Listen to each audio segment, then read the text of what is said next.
You want me to also, if you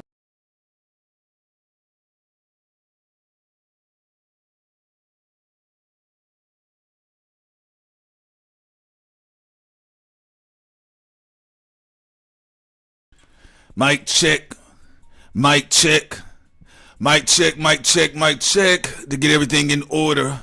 Let me go ahead and lay it down right now. Sincere Ignorance, the lovely Sincere Ignorance is this time. She's along for the ride. Hey, you want to go ahead and you can say something now, babe. You got it. also, I just want to say welcome to Thought Crimes, everyone. This is your girl Sincere. I'm here with. Yo, man, Prince Solomon. Y'all know what time it is. We are here live. I want to know in the chat. Everybody in the chat, please let us know. Can you hear us? Be more said that the audio's fine. They can hear. Let's go. All right. So listen. We're gonna go ahead. I told y'all we coming back now. Oh, also, we coming Prince, back now. Real quick, they did say it's only on one ear though. Again? Yeah. Did you? We just gonna have to roll with it. Y'all gonna have to roll with it on this one, y'all. We're gonna have to roll with it on this one, we're gonna have to Shawty. roll. Sorry, but go Y'all ahead, gonna have Prince. to put it on speaker. Put it on What speaker. y'all want? Matter of fact, let me double check right now. Y'all want me to slow down? No. Y'all want me to slow down? We'll get it mono next time. Right, be like the church. Actually, where our mics was on different ears, but one is the good cop and the other is the bad cop. Right, so let's now. go. Go ahead, Prince. You All fixed right. it. Okay. Be more say you fixed it. Let's go. All right, y'all. So here's the thing. About it, y'all. We told y'all we was gonna come back. I told y'all last night I was gonna be back, and I was gonna be back with Sincere Ignorance, so we can get further into this breakdown of what's taking place right now. The positive double dragons, Thank you very much. not the evil dragons. There you go. All right. Okay, so here's the thing about it. Again, there's an industry shakedown and an industry shake-up. We're going to discuss it further on our Patreon. So you want to let them know on our Patreon about what time we're going to get into some of the more sensitive details that, it's got to be, we're going to be reworking some things. And after we're done with that particular Patreon, it will be in audio. Tonight, we have an exclusive, in-depth conversation live stream at 8:30 p.m. Eastern Time on Patreon. We're going to be talking about the hitmen in this space in the industry in Hollywood. Yeah. People asking, where's the proof? Is R. Kelly not enough proof? Is Jeffrey Epstein not enough proof? Is Harvey John Weinstein, F. Kennedy not enough proof? Woody Allen not enough proof?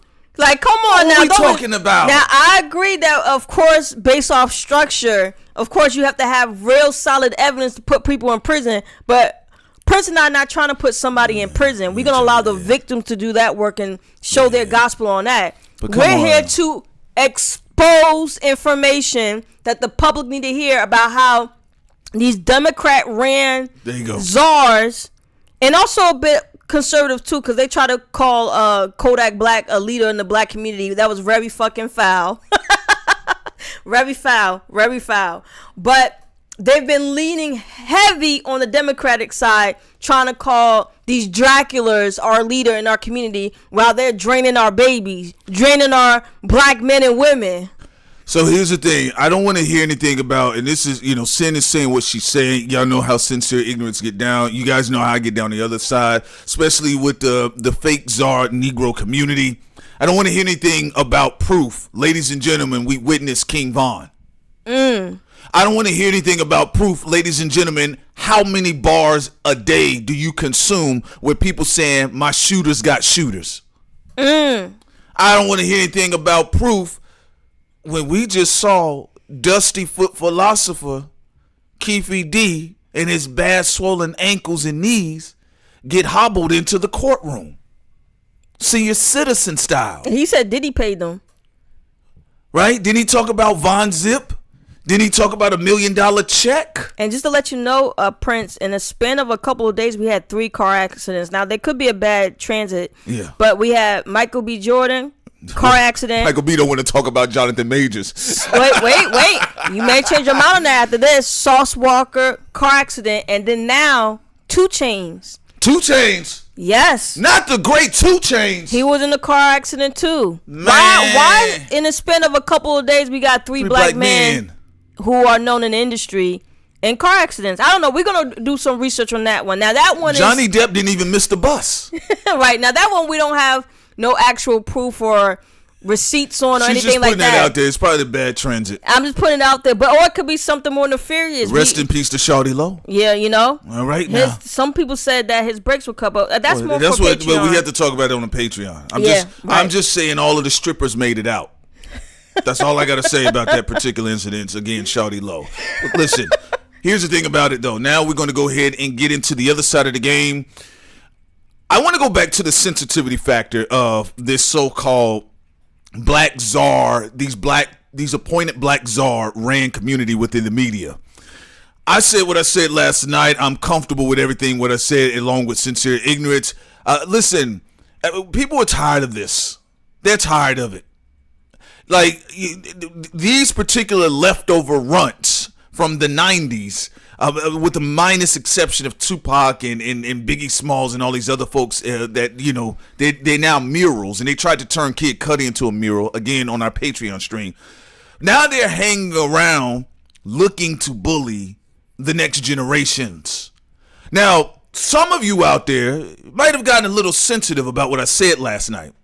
Well, you don't have to deal with being a part of the new generation and the generations that are coming behind Sin and I, that we have been black czar-faced Negroes that look like us trying to wrestle us down before the Chads do. The shapeshifters, body snatchers. So the reason why I speak in the manner that I speak of, I want y'all to get up out of the way, like Tupac said, like Machiavelli said. Look at Larry Holmes. All flabby and sick like Larry Holmes. Great boxer. But nonetheless, we got to be real. Diddy even tried to put out a call on some chrono stuff to the young creators. Guys, this is our chance. We need to get it together. And one thing I'll give about the internet, they looked at it and they left the comments under Diddy's Instagram. They says, no, sir. No, sir. And I do want to make something clear here, because there were some people coming in earlier in the chat saying, you know, what do we have to do with this? We have everything to do with this, because we are young creators, and we've seen even on the outside looking in of people who ran and came to us about the debauchery in that space and how they do young black creators, even the ones that are in that industry or not in that industry. Look at how Drake started off. Now look at how he is now with that stupid heart tattoo on his face. And in his music, now we see what he was talking about this entire time. He said people was doing hits on him. Diddy trying to beat on him, allegedly, because of 0 to 100 and Cassie. Then Kid Cudi car blown up. Then he punching on J. Cole. J. Cole allegedly beat him up, but then he got jumped by goons. You got the Gen X choreographer who just confirmed that Diddy and the big-headed dude from Belle Biv DeVoe both jumped. Sandpaper face Belle Biv DeVoe Negro. A legendary black female choreographer getting jumped by dudes. You know, so it's not really about a personal thing about Rick Ross or 50 Cent. I know they both listen to the show. And also, we've criticized Rick Ross before, and we've seen him actually was like, you know, I was wrong when it came to his employees. So, you know, we like 50 and Rick Ross music, but, you know, we just have to speak truth about this whole Diddy situation, and that's where it lands. I want to move on forward with it, and I agree with Sin. Ladies and gentlemen, this all affects you. I'm going to be honest with y'all. This is a Pluto and Scorpio generation. Sincere ignorance and B-more will delve further into the dynamics of what Pluto is. And it's ironic the Pluto and Scorpio generation is where Diddy is technically or realistically concerning his career is getting his kill shot, because he is a Scorpio, Aries moon, right? The reason why this does affect all of these black creators, these young black creators, you were made to believe in nigga clause. Mm-hmm. You was made to believe in Revolt TV. You were made to believe in Vote or Die. You were made to believe in The Breakfast Club. These goes into the banks too, because what was The Breakfast Club showing?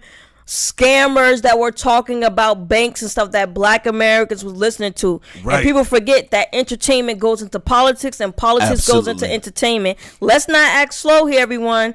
Let's not act slow. We know what the party is. Like I said last night, Sin is right. Like I said last night, I don't want to see Earthworm built Russell Simmons telling me about Kimora Lee stealing money from him when, ladies and gentlemen, everybody knows someone that got scammed by the rush card. I All wasn't right. putting my shit on that. Talk When I was to on my job, they said, would you like to direct deposit to the rush card? I remember I worked at a job. They was giving them away. I said, keep them bitches. Just give me my money and give me my paper check. I'm so glad you said that, because this also is very much so intertwined with the banks. Remember when Killer Mike and them was talking about the black banks, and we know a black company that got scammed by them and taken off of the board, their own company that they worked hard for. And then also people forget, these fraudsters are also paid to go against the black community. When we say we want reparations, or when we say, hey, you know, the banks did this and that to us, they'll try to look for Kevin Hart to come against us, or so on and so forth. So please, this has everything to do with the banks as well, the banksters. It has everything to do, and it's completely intertwined with this Diddy situation and everything else. Because you got to think about it. Diddy. That was such a great example. He stole from black people. I don't want to hear this. He cried about his ex-wife stole from him, and he stole from us. No flat ass trucker hat on his head in that dumbass interview. And who is that pale face interviewing him? You guys got to understand, Diddy has been everywhere. And for the level of gargantuan energy that Diddy has operated with impunity, in hip-hop, in rap music, in black politics. It's funny that, honestly, the only rapper, even if he's trolling or not, the only rapper saying anything about it is 50 Cent. But then we got to see old smart aleckly men in black alien-built Negroes like Fabulous, Project Chip 2 Fabulous, try to correct 50 about Rick Ross, him trolling Rick Ross in his poor album sales. I'm glad you actually showcased that, because it's not even really about Rick Ross here. We know Rick Ross and 50 have a whole beef history, so Rick Ross is going to take any opportunity to get at 50 Cent. Yeah, but I'm glad you brought up Fabulous not minding business, pretending that he said, I don't have no dog in this fight. What a fucking liar. Yes, you do. You got a hot dog in your mouth. A Harlem hot dog in your mouth. I can't stand when niggas try to pretend they being. You got a Harlem hot dog in your mouth. I'm objective. I'm taking the middle road. How many photos have you taken with 50? I have no dog in this fight. Every time I look up, I found more photos of Fabulous and Diddy. And this is exactly why Ray J was able to punk him. Yeah, so listen. The Diddy cheerleaders don't know how to approach this situation. Because I'm going to tell you something right now. Any one of them say anything, they're getting cooked by black America.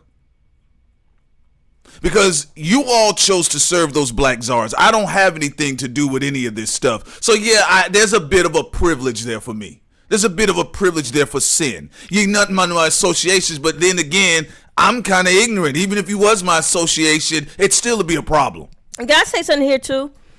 If you wasn't brought in this industry as a child, like Aaliyah was, Ashanti was, Tevin Campbell, so on and so forth, you had a choice. There is no excuse for you. If you was a grown ass man and a grown ass woman, and you made the decision to be in that cave, in that prison, there's no excuses. I do feel bad for the children, Cassie and others, who was brought into this industry at 15, 16, because we all know they love to keep a bunch of teenagers around them, because you know what?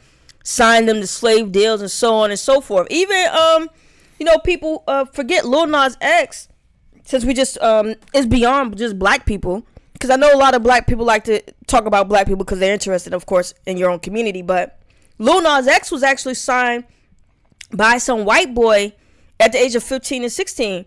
So, and the guy talked about that in the article, because he was also working for Miley Cyrus, who he also, brought into the industry as a child. He said, we wanted to go in an edgier approach with Lil Nas X. We told him to do the demon stuff, but we think we went a little bit too far. Oh, you think? So Lil Nas X don't have a brain. This is a child, or was a child. Well, he's an adult now. Who was brought into the industry, who's not an adult, like Prince said, and he doesn't know how to make his day-to-day decisions, which is why, he got pimped by the manager. Well, Lil Nas X seemed to have taken some form of career sabbatical. He went and had a child with some young lady. But I knew when he came out, and I remember I told Sin, I said, nah, he's an industry baby. They prepped him for this for some time, and then he had the record industry baby. Even when Sin brings up the notion and the idea about Aaliyah, Cassie, the culture showed no mercy. Here's what's gangster about it. And I had my criticisms for Joe Budden last night, but that's just how I talk. I see it in general. I see a lot of goofiness. And I'm going to be honest with you. I have been tired of the gag order over hip hop media. There's a gag order on hip hop. There's a gag order on hip hop media. They do that. Yeah. Hush. Yeah, there's a gag order on hip hop media. You ain't street. You ain't supposed to be talking about this thing about little lane. Shut up, dumb nigga. Mind your business, man. Right. You haven't hold a 9mm with some crack in your butt crack. You haven't had cocaine up the crack in your ass. You don't know this life, B. You and need we know to you shut did up. at those Diddy parties. Now, I said what I said, but this is the other side of the game because I look at things a different. Don't mind me. I'm a nigga in the crowd yelling at you. So don't fucking mind me.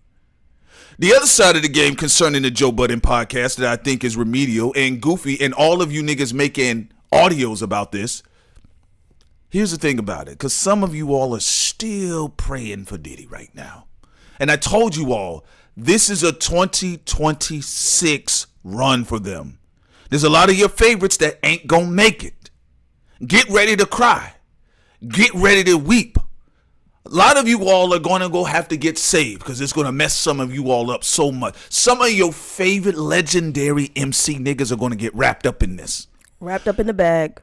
Now, you guys out there wanted more of a public apology from Melissa Canadian Ford before expecting anybody to talk about Diddy.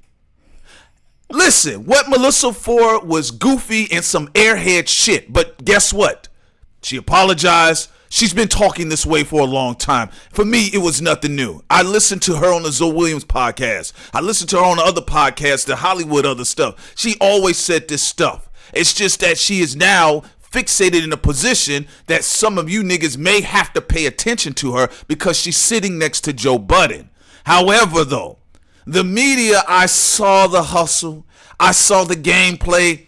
I said, I'm not talking about old Canada before we deal with Puff Daddy. That's fine. She said the apology. Cam said he don't want to accept it. I don't give a fuck at that point. Well, and to add to it, I do think you shouldn't be putting out or insinuating things without actually having some smoke there, but again, it was kind of said ambiguously, so I didn't even know if she really was talking about Cam, to your whole point. Yeah. But anyway, she apologized nonetheless, so I'm like, all right, we're moving over. And, Cam decided to respond. But I was like, I do agree with you. I really don't give a fuck. Let's get back to this Diddy shit. Here's the thing about it. And the scamming, Breakfast Club, and so on and so forth. Yeah, and the reason why I'm calling bullshit on it, because for you all that are consumers of the culture, I'm going to be honest with you. You know how fake some of the niggas can be. Yes. Fake niggas. You all were putting so much gasoline in trying to pressure Melissa Ford to give the apology she already gave. And none of you niggas said anything right now. And I'm watching. Y'all still ain't said nothing about Diddy. I saw Charlamagne struggle. I saw him struggle. Y'all remember with Spider-Man when the nigga lost his powers and he tried to climb the wall and he fell right back to the earth? That's what he was sounding like in the conversation. So here we have 50 Cent, and I'm reading the comment section on 50's IG, and lo and behold, a bunch of grown butt niggas crying. Why you going after Diddy, man? You should have went after Epstein. Fuck that just for men hair dye nigga. Y'all crying because 50 Cent is a bully, but y'all question Cassie being bullied and tortured. Well, I want to add to I'm that just too. adding to that. It's retarded.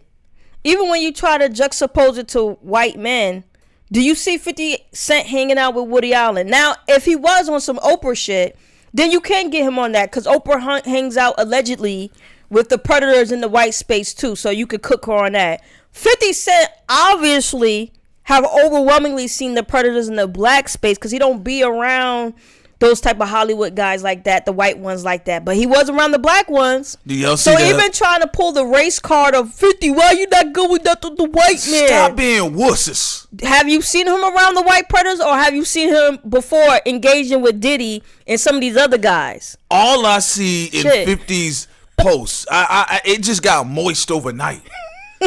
I'm reading Stop bullying Diddy. I said, nigga, fuck Diddy.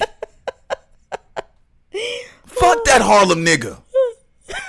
Diddy did nothing wrong. Why Cassie and 50 such bullies? Well, you know what though? This does show something.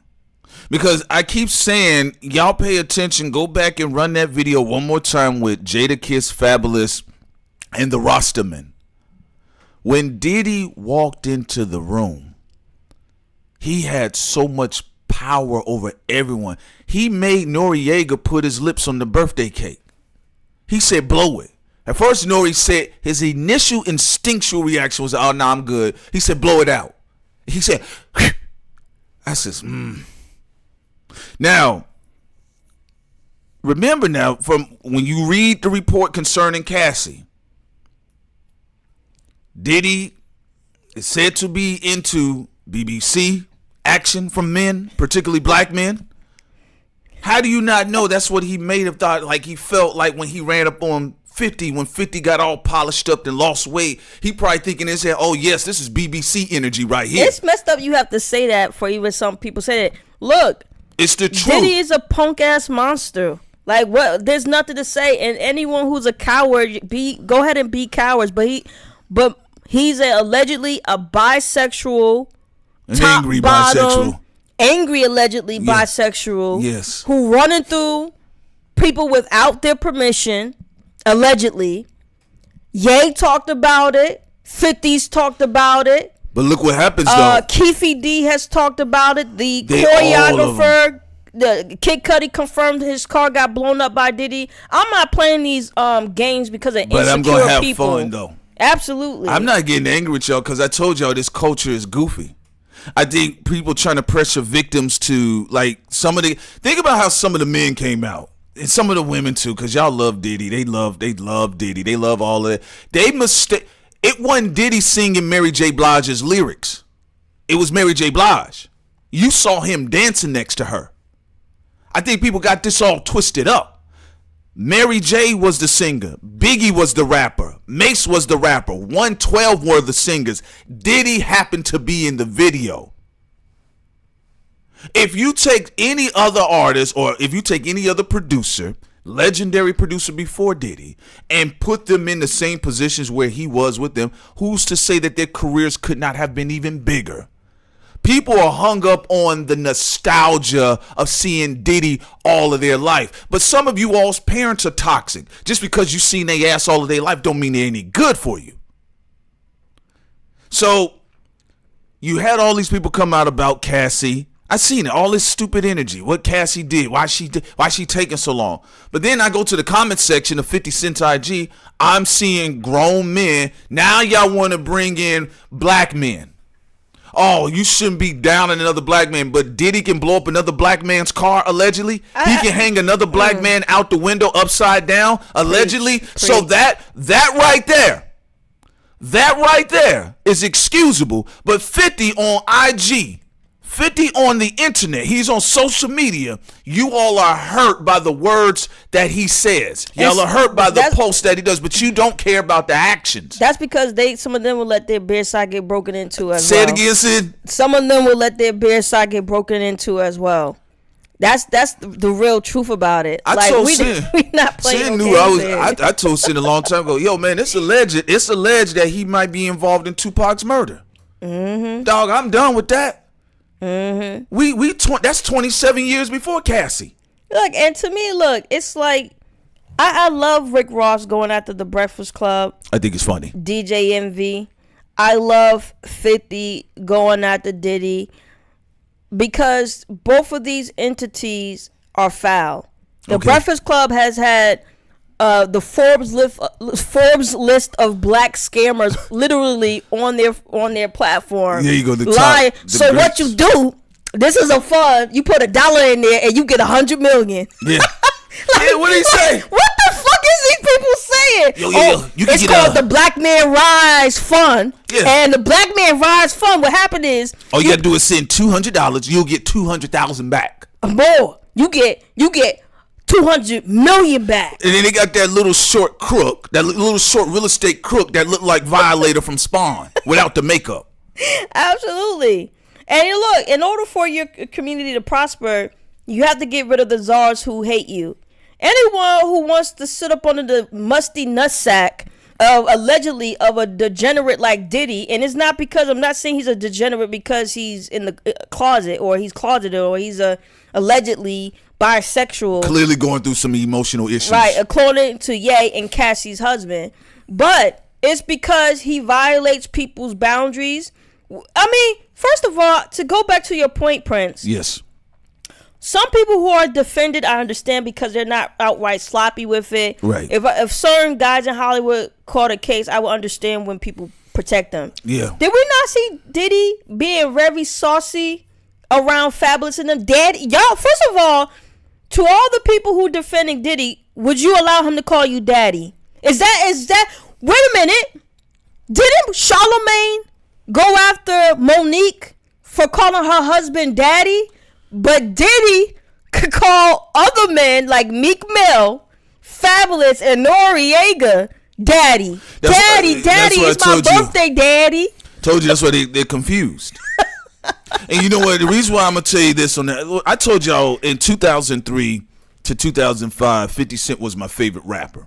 That's just speaking from a then fan's perspective. Right now, I don't really care much to listen to anything right now other than jazz. But I'll tell you this. 50 Cent gave Monique a job. Mm-hmm. Diddy didn't reach out to Monique and say, hey, what's going on? We both call our lovers daddy. They didn't reach out. He didn't reach out to her. So I'm seeing grown men and women in 50 Cent's comment section crying. Now, my personal opinion about this, obviously 50 did some petty things. Well, I'd say it the other way out. Diddy did some petty things. And I do recall one situation when Ross and 50 really got into it. And Ross wasn't really getting up out of here because he really wasn't selling like that. Like, Ross wasn't selling like Young Jeezy. You know, but he was doing good, though. He was doing decent for a regional-based artist that had crossover commercial success at times. You get what I'm saying? So he had singles that crossed over, but it wasn't a knockout every time. But I used to listen to a lot of Rick Ross early on, right? Here come Diddy out of nowhere. He got behind Rick Ross. He said Rick Ross is the Southern Biggie. I said, well, I mean, I fuck with the nigga's music, but I wouldn't say that now. Cause I kind of got tired of them doing like T.I.'s a Southern Jay-Z, Ross is the Southern Biggie. You get what I'm saying? I think musically Rick Ross is just his own person. You know, I didn't feel it. I didn't feel Rick Ross had the strongest story narrative skills. I think what Rick Ross could do, he can give you a good busy verse on a track. That's it.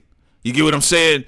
However, though, 50 saw that, and there were some other things that possibly went on behind the scenes. Remember, you all didn't know that they blew up Kid Cudi's car, just like people didn't really know what Cassie was going through. Nobody knew that the P in Diddy stood for pimp.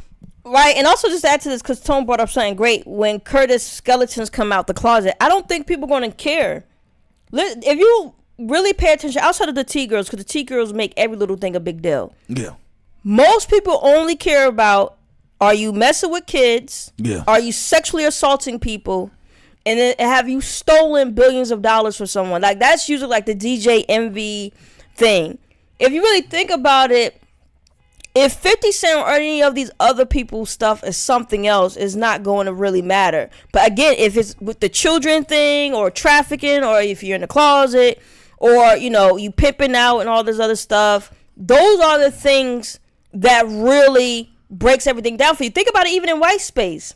Harvey Weinstein didn't get in trouble for all the things in his closet, all the skeletons. The only skeleton that mattered is that he was sexually assaulting other women. Jeffrey Epstein didn't care about all the bones in his closet. He got because he was sexually pimping and messing with underage girls and selling them out around the block. And another person who got in trouble as well in that space, for the most part, has all been with messing with children or sexually assaulting people, which is the first thing that's a really big deal. I will say this about I told you I don't have I genuinely, and let me, who said that? That was Tone 901. Yeah, I appreciate you, player, but you know how I am, Tone. I told you I don't have no patience for any of that type of scared talk. Let Diddy burn up like Ghost Rider's skull. I'm tired of all of this caping shit. I am. If it's been proven. And I don't know. Maybe I'm the one that's slow. But it seems like niggas protect and love niggas that hate them.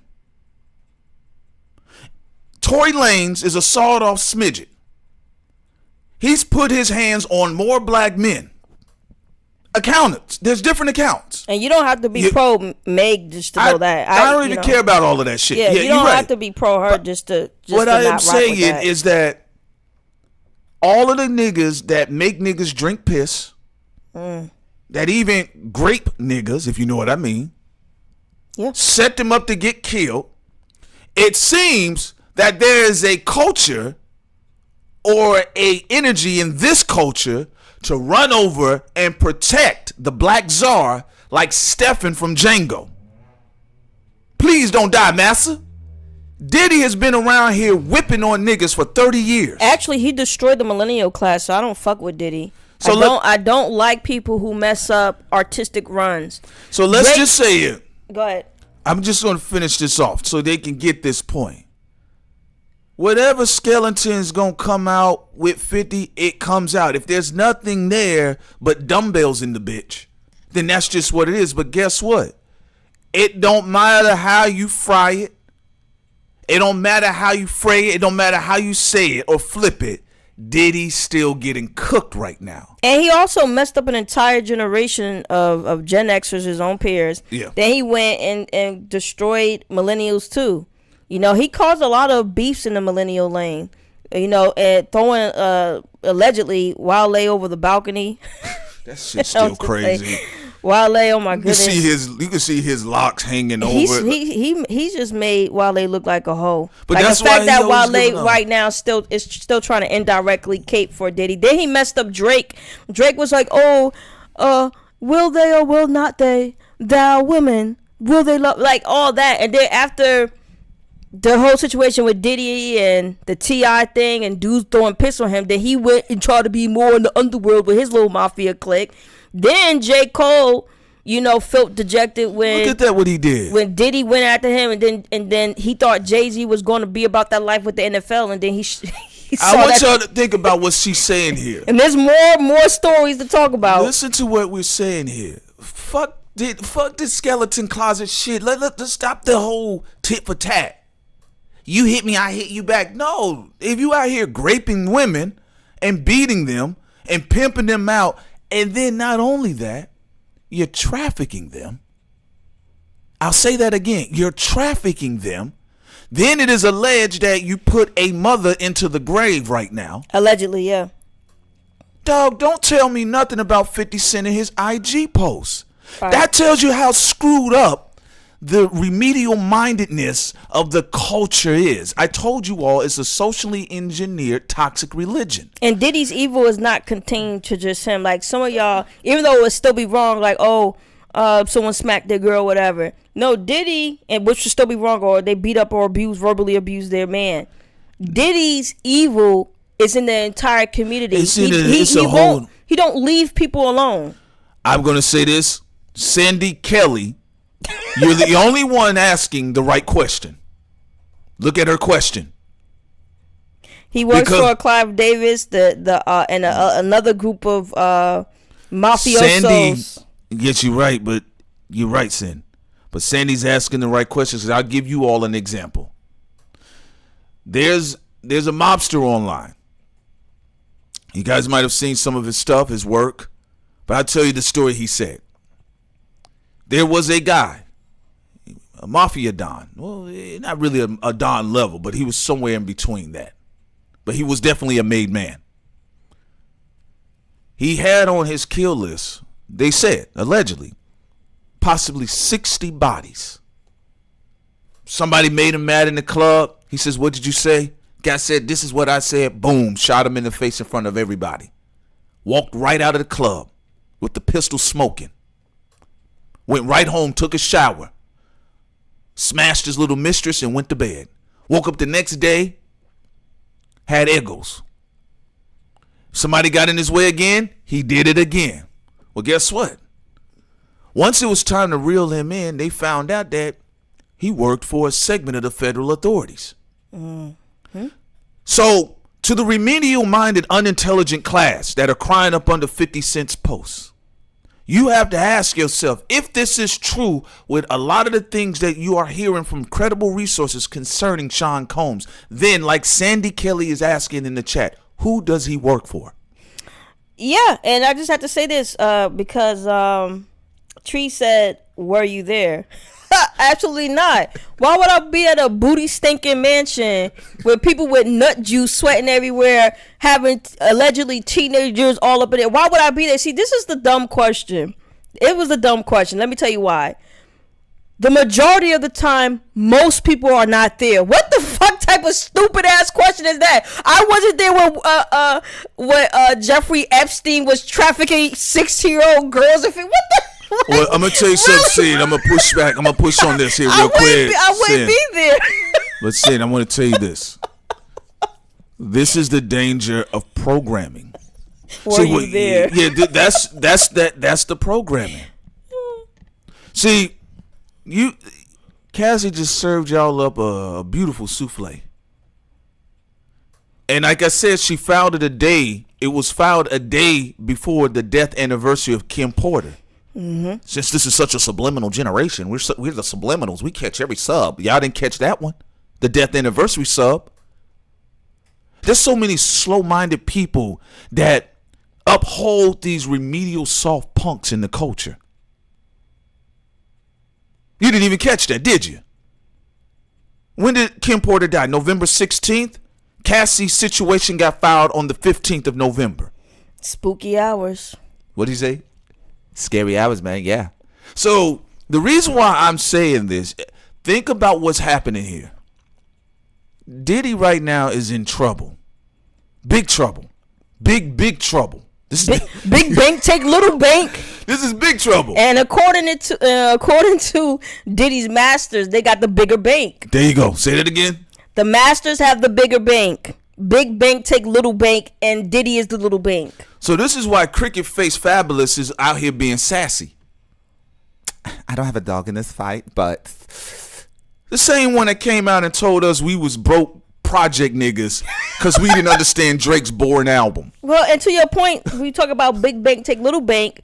When Diddy had a higher bank than the dudes that were underneath him, what did he make them do? Come on now. To get a loan. Come on now. What did I say? A bunch of alpha slaves. Now, I'm not going to sit here and say it's all of these guys. There's some guys that have quietly retracted. Some guys have sent messengers to us. They say, hey, this is what's going on. Hey, Prince, Sincere. Okay. Since you guys aren't scary, I'm going to tell y'all something that most people in our industry are too afraid to talk about. Okay. And we talk about it. Yeah. Look, like the friend of Cassie said, look, y'all, there was she said it was known that allegedly the Harlem Dancer had something to do with Cuddy's car blowing up. Like I said yesterday, that means we would have seen a rest in peace Kid Cudi, and they would have said a car explosion. Well, also that's your point, Prince. The reason why, I'm glad you brought up the generational thing. The reason why Diddy is going to die, and I'm talking about his career and stuff, most millennials didn't go over to him. Yeah. Remember, there was a controversy where everybody was on the New York radio saying, why won't most of the new talent, 99% of them, why aren't they going over to Diddy? You know why. Despite the flaws of Drake, J. Cole, Kendrick, and the rest of them, they said no. They rather go with gangbangers who aren't putting carrots up people's butts than to be around Diddy, allegedly toxic bisexual ass. And that is just the fact. Only K something and MGK went over there to Diddy. And also Montana, whatever, but they say he's a Gen Xer. So the majority of the millennial generation said, I don't want to work with Diddy. I don't want to be around him. Look at what Future said. Despite Future's flaws, he said, why is this old nigga coming up to my room with no Ciroc? He coming up to my room unless he about to give me a gift and bounce. You know what he why wanted? he trying to talk to me? The millennials said basically, you know why he was up we there? don't want to mess with this old nasty nigga. Diddy doesn't offer anything either. There's nothing that benefits you by having Diddy on your record. And I'm glad they realized that. Nothing. So again, Worm Face Fabulous is out here being petty. They don't like what 50 Cent is doing. But y'all was cool with what Diddy was doing. See how backwards that is? And I don't like that because when 50 Cent came out with his music, nobody was crying about him being a bully. We all loved his music. Now he's about to do it. When he's about to do Surviving Diddy. Now everybody gets sensitive. I'm sorry, but this could be added in the G Unit collection. Well, it is. Well, you remember Diddy, you remember what went on with 50 Cent in the first place. Remember, just similar in one regard to Tupac, another rapper that got shot up a bunch of times the first time and survived. Remember, 50 Cent went through a whole betrayal with the whole New York elitists. Mm-hmm. He ain't forget that shit.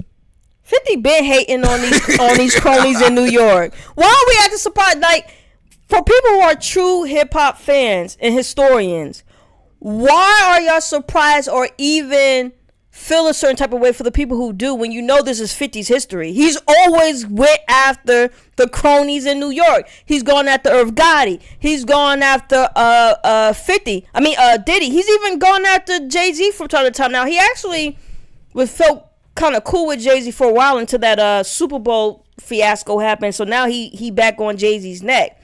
But what are y'all surprised about? 50 always been this way. His music was hot. He was always gunning for New York niggas. I mean, like, I don't get what y'all being so sensitive about right now. Listen, I think, and again, I'm just talking about the folks that are up under the post. 50 Cent's post crying.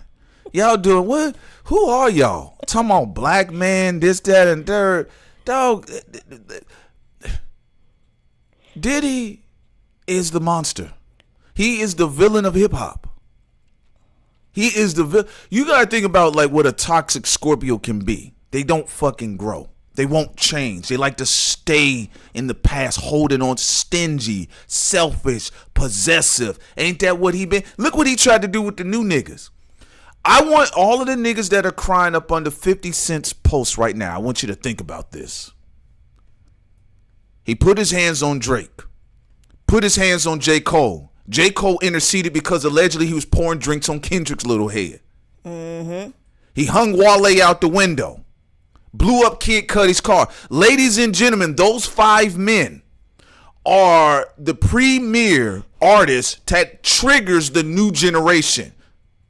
So Diddy, if he had his way, he literally would have killed y'all 2010's wave of hip hop. He would have killed all of them.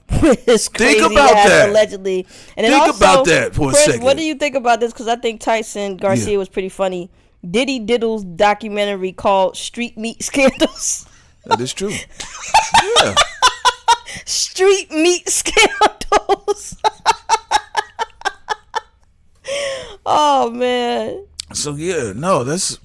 Hey, I want y'all to think about that, because think about it. He murked the whole Bad Boy thing. Biggie dead. Mace went down south. The R&B niggas was all confused. They didn't know what to sing. They didn't even know what track to sing on. Right, and also... Then he gonna blow into the new generation of the mixtape niggas. Now, the reason why Wale is such a lame, Wale at one point in time played at the beginning of this new class that now are seen as some patriarchs in hip-hop. at one point in time, he was seen as top of the class. Well, is he even a millennial though? I don't know what Wale is. We gotta double check. I think that Wale later. is a millennial. No, he's a millennial. No, he's a millennial. No, but at one point in time, it was, of course, we saw there was Lupe Fiasco out the gate, but he went and joined InfoWars. Then it was Charles Hamilton, allegedly. I think that was Mary J. Blige's niece that punched him on camera because he was being a dickhead, right? And then he had some other mental things that went on, but he did talk about it in his records. But it was Wale out the gate, and then there was Kid Cudi, then there was Drake, and then there was J. Cole, then there was Kendrick, and then you had the Crits and the Nipseys in between. But Diddy literally went around trying to shut down the next generation. Yeah. Yeah, I don't mess with that. That coming into my generation. I like being free. I don't know what y'all talking about. And he messed up music because there's people who made certain deals just to keep his ugly self off of them, and I don't like where their music been going. So he's been very destructive actually, and I'm really sick of him. Yeah, so I mean, like, come on, how many credible? You got industry credible sources. You got regular people. Yeah, these people crying. I'm tired of them. Lock them up too. Lock them up. What are you crying about? Because 50 being a bully, but it's cool for Diddy to beat women all up under the cars and shit. And also to clarify, when I made my statement about people being used to Diddy being a bully, I was talking about musically people didn't complain. Yes, people did complain about his personal life or when he engaged with regular people, they criticized him. But no one never criticized 50 when he was on his run dissing all the New York guys. It's like, stop it. Everybody was saluting it in 2004. I'm going to say something here. I actually think that's a New York thing right now. I'm seeing because I clicked on the avatars. I'm seeing a lot of New York niggas. Yo, Fifth, come on, son, God, chill. Don't chill, man. Don't turn all the way up. Turn all the way up. The reason why this needs to happen because, folks, we just sending a. If Drake didn't have Jay Prince, that means he could have got Christopher Williams. No, I'm going to say this, and I'm going to agree with you on that. Like, people joking around, but Drake already confirmed this, and so did J. Cole, and so did Kendrick. So let's stop playing games. If they didn't have the protections that they had, Diddy would have allegedly gotten rid of all three of them. We talk about after Good Kid, Mad City, no more Kendrick Lamar. Come on. What was the time music around the time he was a bully? Oh, during the 0 to 100, that would have been the last time you heard from Drake.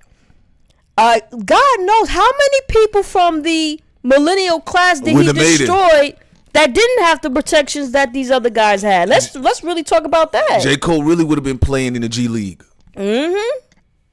That's what I said. I went to some of the because I said, let me investigate these old pancake face niggas crying up under 50's posts. Let me see what the fuck is going on. Well, and to your point, Prince too. Let's even talk about this, Prince. What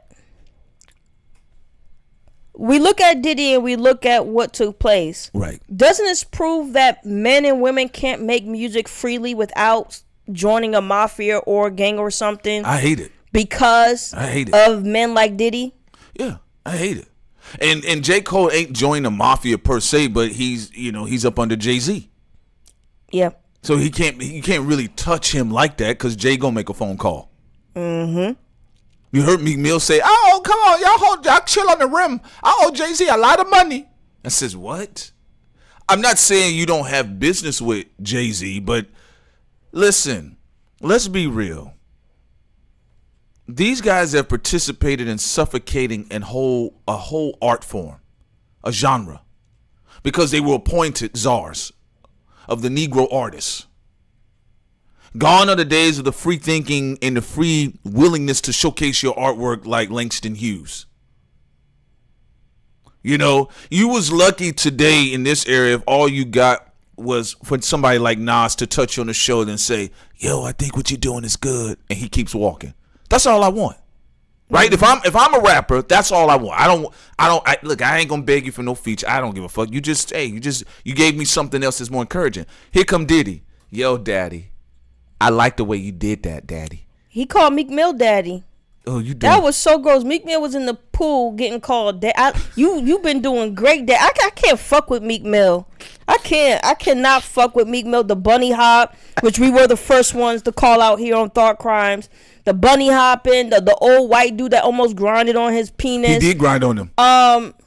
Meek Mill is just dumb for me. But them parties, the Michael Boobin parties.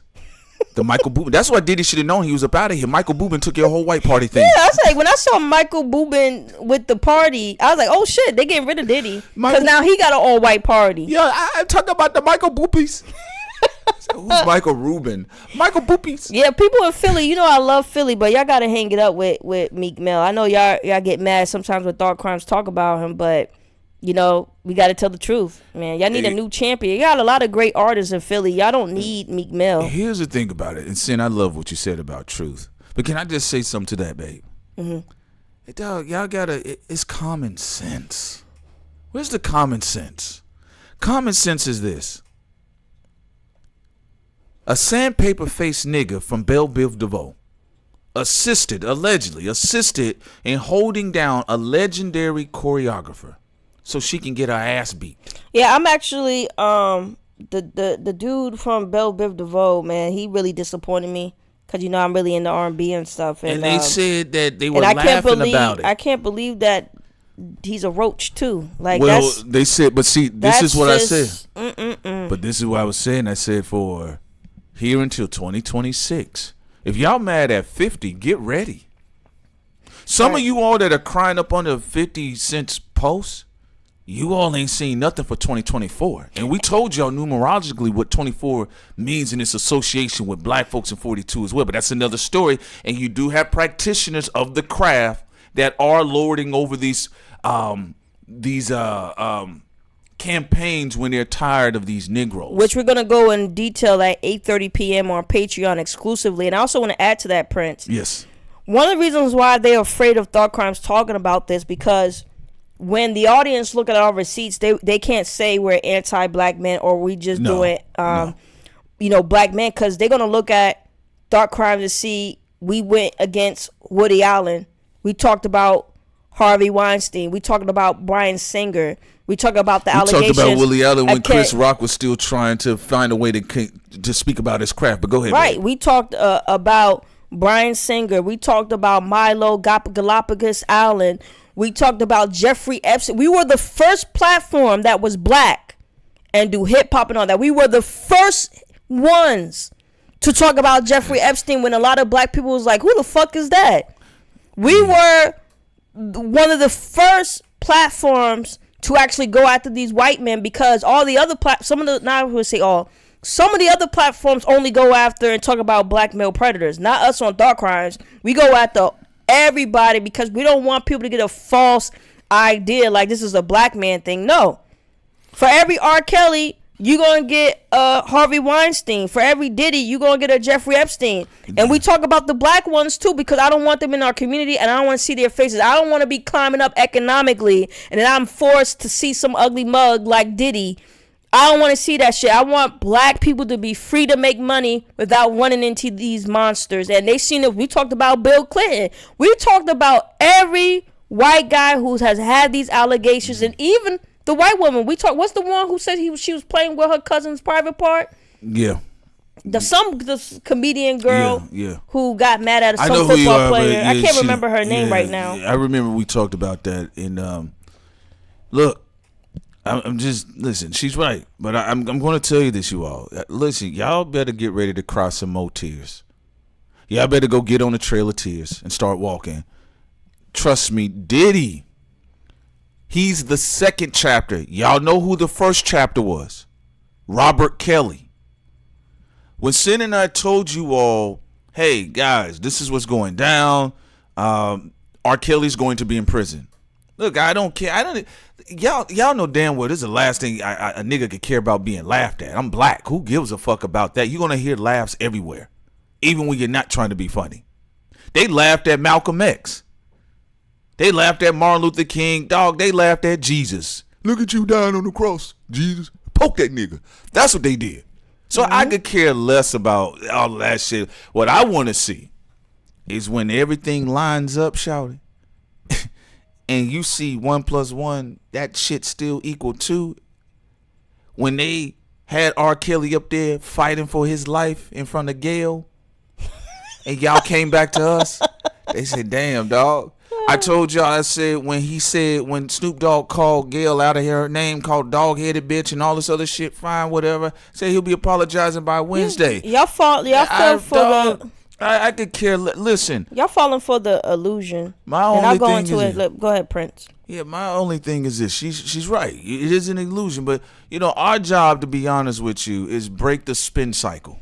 Absolutely. That's it. It's just break the spin cycle because it's a generational curse, realistically.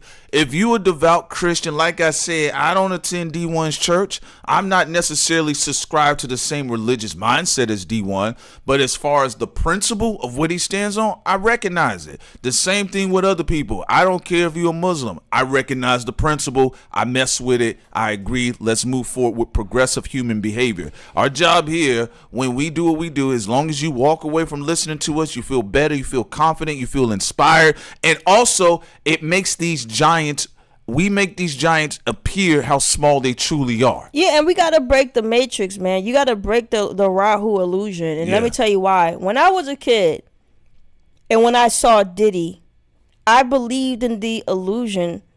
When you're talking about 7-year-old Sincere, I enjoyed the false narratives, of these people being heroic. I love the false reality of Diddy when I was a child. Yeah. He was just magnetic dancing guy who was just making rap videos fun.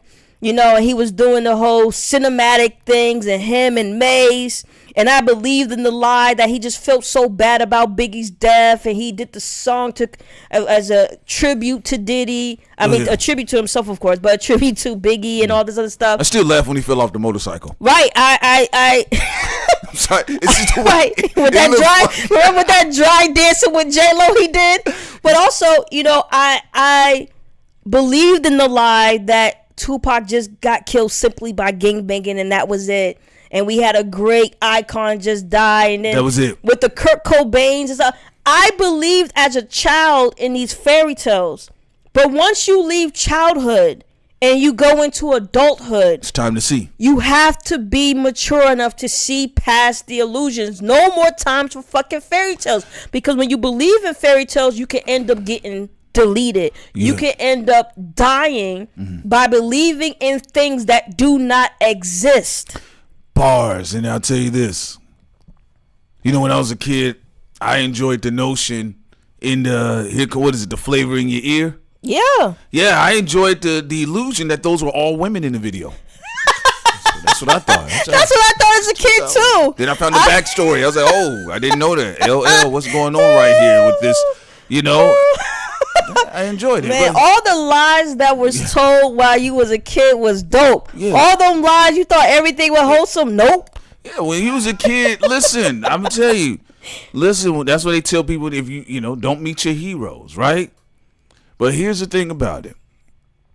I've never, first of all, listen, if you have issues with your mother and father and there's a detachment there, I'm going to be honest with you, there's a good chance you're either going to be overly attached to these propagandized representations of humans, or you may not just be attached at all, because it's just like, nah. For me, I definitely was more so into the art. Like, I enjoyed the way Biggie Smalls rhymed. I Got a Story to Tell, or the second track behind the intro, A Life After Death, when he kills the boy Jason.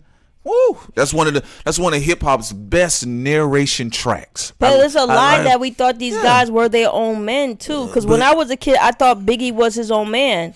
I thought these guys were just renegades and rebels, and I didn't know that they were all part of a Ponzi scheme. Well, you didn't know. Okay. Like on some Russell Simmons shit, I think for the Pluto and Scorpio generations, again, get over to the Dummy's Cauldron, to understanding more of that energy and what that breaks down. I believe where, let's say, guys, that they say 88 is the best year in hip hop. Yeah, some people said it was the most pure, but some people bring up 96, right? Yeah, 96 is raw. But I'll say this. I think for the previous generations, when they, looked at the likes of, Run DMC, Rakim, that those are forefathers and archetypes for them. Roxanne, Shantae. Legend. What people that are a part of the Diddy class got to understand about this next era, our shit comes in with our Rakim would be Tupac. Yes. So there's a stranglehold on the image automatically. There's suspicious. There's paranoia. And we take out demigods. Right. The one that's venerated in our culture, we did not get to experience the height of his career in the manner how we're witnessing Drake and J. Cole and Kendrick running around now. What this generation and the succeeding generation that are now obsessed with Tupac as well, to be honest with you, it's been a seance ritual because they keep venerating a ghost, a spirit. Tupac has moved into a state of mythological fashion now. That's where the difference is. So you have to think in accordance, if that is the case, and on the other end of that mythology, on the other end of that hero arc or the failure of the hero arc, Diddy's the villain. What makes you think that this era would be all that concerned whether Diddy stays free? And I'm glad you said that. We're part of the generation. Doesn't matter how much we like you or the lies. We're going to say the truth on you. Diddy and Mace combo and the moment he had. Yes. It was nice, but it don't mean nothing to me more than the reality. The reality it don't mean more this. to me than freedom and also black people being able to be in a space where they can make their money without a Diddy handler doing all this weirdo stuff with them. And you got to understand this generation and the generation coming behind us as well. Yeah. As much as we like your art, if we find out a lot of the stuff you doing, you just a big ass liar. And I mean lying in the sense of victimizing people. You a liar on your own household, whatever. I don't care. But when you have things like what Diddy is doing, what Ye said he did, what Drake said he did, what Cole said he did, what 50 said he did, what Cassie said he did, what Keefy D said he did, with his own chef said he did. Like I'm done. What we talking about? And then Sid and I got firsthand experience by people that went to some of these spaces. And we talked to them. They talked to us on the phone. Now, I didn't offer for them to come on to Thought Crimes or have a conversation. Some people don't have a therapist. Right. And how can you explain this shit to a therapist without them being triggered to report things to the law? Because that is a part of their licensing as well. When people are coming in and talking about crimes and things of that nature. So when they reach in and they'll speak to us, at times, sometimes people just want to let some shit off their chest and they'll say, "Nah, I don't want to be bothered publicly." But that seems to me personally, that just seems to how diabolical and disgusting. And I know Rick Ross was having an issue with 50 being called a diabolical genius. I just think those are two men that still got their tight issue with each other for whatever fucking reason. I think they both make legitimate money.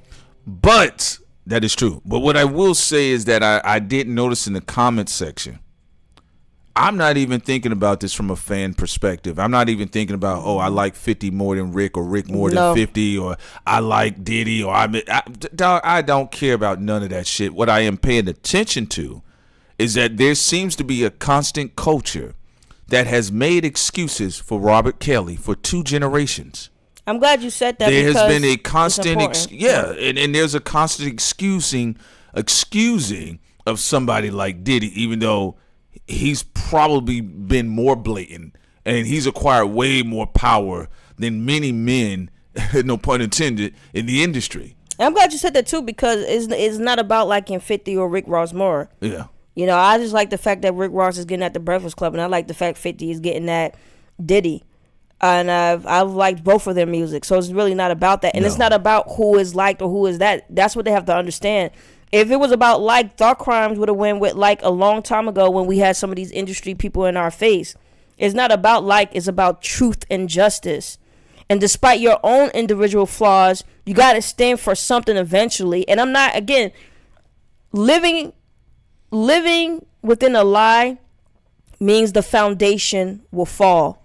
I'm not trying to build a foundation on quicksand. I'm not trying to build a foundation on something that's false. And all of you shouldn't as well, because y'all going to end up screwed over at the end of the day. Look at all the people who believe in these fairy tales that was told to us, even about the U.S. government. Many of you recently learned about Tulsa, Oklahoma being bombed by some toothless hicks who dropped the bomb because they were jealous because black people had a successful towns of doctors and their own banks and stuff. I mean, look at the reality of the world. The reality is they try to turn villains into heroes and heroes into villains. Look at how the United States at first spoke about Malcolm X. And then look at how they spoke about Diddy at first. Diddy was always a hero. Yep. And Malcolm X at first was the villain until true truth tellers told the truth. So that's what they do in general, though. Absolutely. That's what they do. They all got their time, dog. Like, look, I said what I said. I've roasted Drake. It mainly had to do with the battle. I told you that. I'm a Scorpio too, so I'm kind of like, what we doing? Tear the Taurus's horn off. Fuck that nigga, right? But I used to tell Sin there were things I would listen to when Drake did. When he said in some of his songs I still think his best body of work is If You're Reading This, It's Too Late. I really believe that's his best body of work, hands down. But when he said on some of those records on that album he said white vans parked outside. He said his phone is echoing. I said, what the fuck? Is anybody catching this shit that this nigga's saying? Or am I the only one? I said, well, why is he saying that? People record people's conversations all the time. We experienced that firsthand, but that's another story. Yeah. But then I look at Drake as it stands right now, and he's walking around here looking wild with car paint on his face. And you put Drake and you see where he was in 2009. Go look at his earlier interviews. One of the reasons why he had the strong appeal because hip hop ain't had no boy next door since forever. That's what Drake was sold on. That's what sold people on Drake is the boy next door energy. Even Lil Wayne, who said himself was abused as a child at 11 when they put a grown stripper on him, but he told Drake when he first came in the game, says, Drake, man, you don't need to get the tattoos. You clean. You're supposed to be doing something else. Yeah. He told Lil Wayne, the one that's always got the lean and stuff in his cup, he said what he recognized what Drake was supposed to represent. Here's the problem with that. You got immature niggas, haters like Diddy. Diddy and Sin and Bimo will break that down. He got a Chiron and Aries. This motherfuckers struggle with attention. They struggle with goddamn attention. It is can't help themselves. Somebody's talent is their talent. In their head, they want to be recognized for this other person's talent. Diddy wanted to be recognized like we recognized Mace when Mace was spitting. Diddy was singing all the Train in Paris niggas, the two girls, the Dirty Money girls. Last time he made a great album, by the way, is with them. Dirty Money. Why are you singing in auto tunes all on top of they shit? This is the toxic shit of Chiron and Aries. And again, B-More and Sin break this shit down all the time. They do a fantastic job. But I'm telling you right now, look at what you have been witnessing. Yeah, we go into more detail on Patreon at 8:30 p.m. But he's right. Look, it is a Matrix thing, and allegedly that was again written by a black woman, Third Eye, I believe her Sophia. book is Sophia. Yeah. But think about this. Like, I understand the falsehood looks good, but you can't even eat it. At least in the Matrix. Well, he's going to try to give you something else to eat. In the movie, I know. At least in the movie, he was able to eat a fake steak all to himself. Or some bad oatmeal. Right. Unless, a Smith take over his body, then he's done from there. But you don't even have that in the Matrix in this universe. If you really believe in the illusion, and also for all the people who believe Diddy, go have a meeting by yourself with Diddy.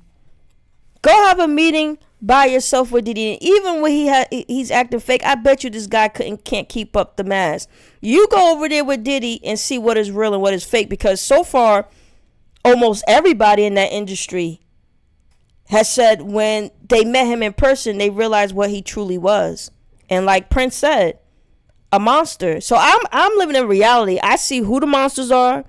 I see who the scammers are. I see this, that, and the third. I'm not going over there messing with that energy. And of course, y'all can have your own opinions, because this is not a dictatorship, Thought Crimes. We believe in people's individual right to believe whatever they want. But Diddy don't. That's the point right there. Tupac don't. Diddy don't. And I'll tell you this. Kid Cudi almost didn't. Oh, I'm going to tell you this. And we'll talk about this again on our Patreon at 8:30. We're talking about this tonight. We sending that. Let me tell you something. Prince Solomon and Sincere Ignorance, y'all. We don't do the bullshit talk.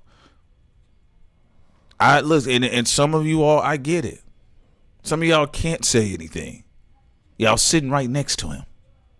Some of you all can't say anything because y'all don't want to get tacked. Y'all don't want them said black card killers to get activated for you all. And I understand that. And that's most unfortunate. But that's all the reason why I said that they need to go. Absolutely. Just because I disagree with you going to activate a black card killer to have a contract out on someone? That's a problem right there. But then you're going to get in front of the media, in front of poorly skin-toned, uneven-toned Charlemagne with a afro pick in your head and talking about there's racism in the industry? And I'm going to ask it with everybody in here, since Prince and I did this on the Blackout stream.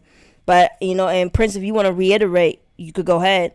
Charlemagne had the audacity to say that most black men has participated in sexual assault culture because he was in the cesspool industry where a lot of the guys in that industry, black, white, Asian, do that stuff.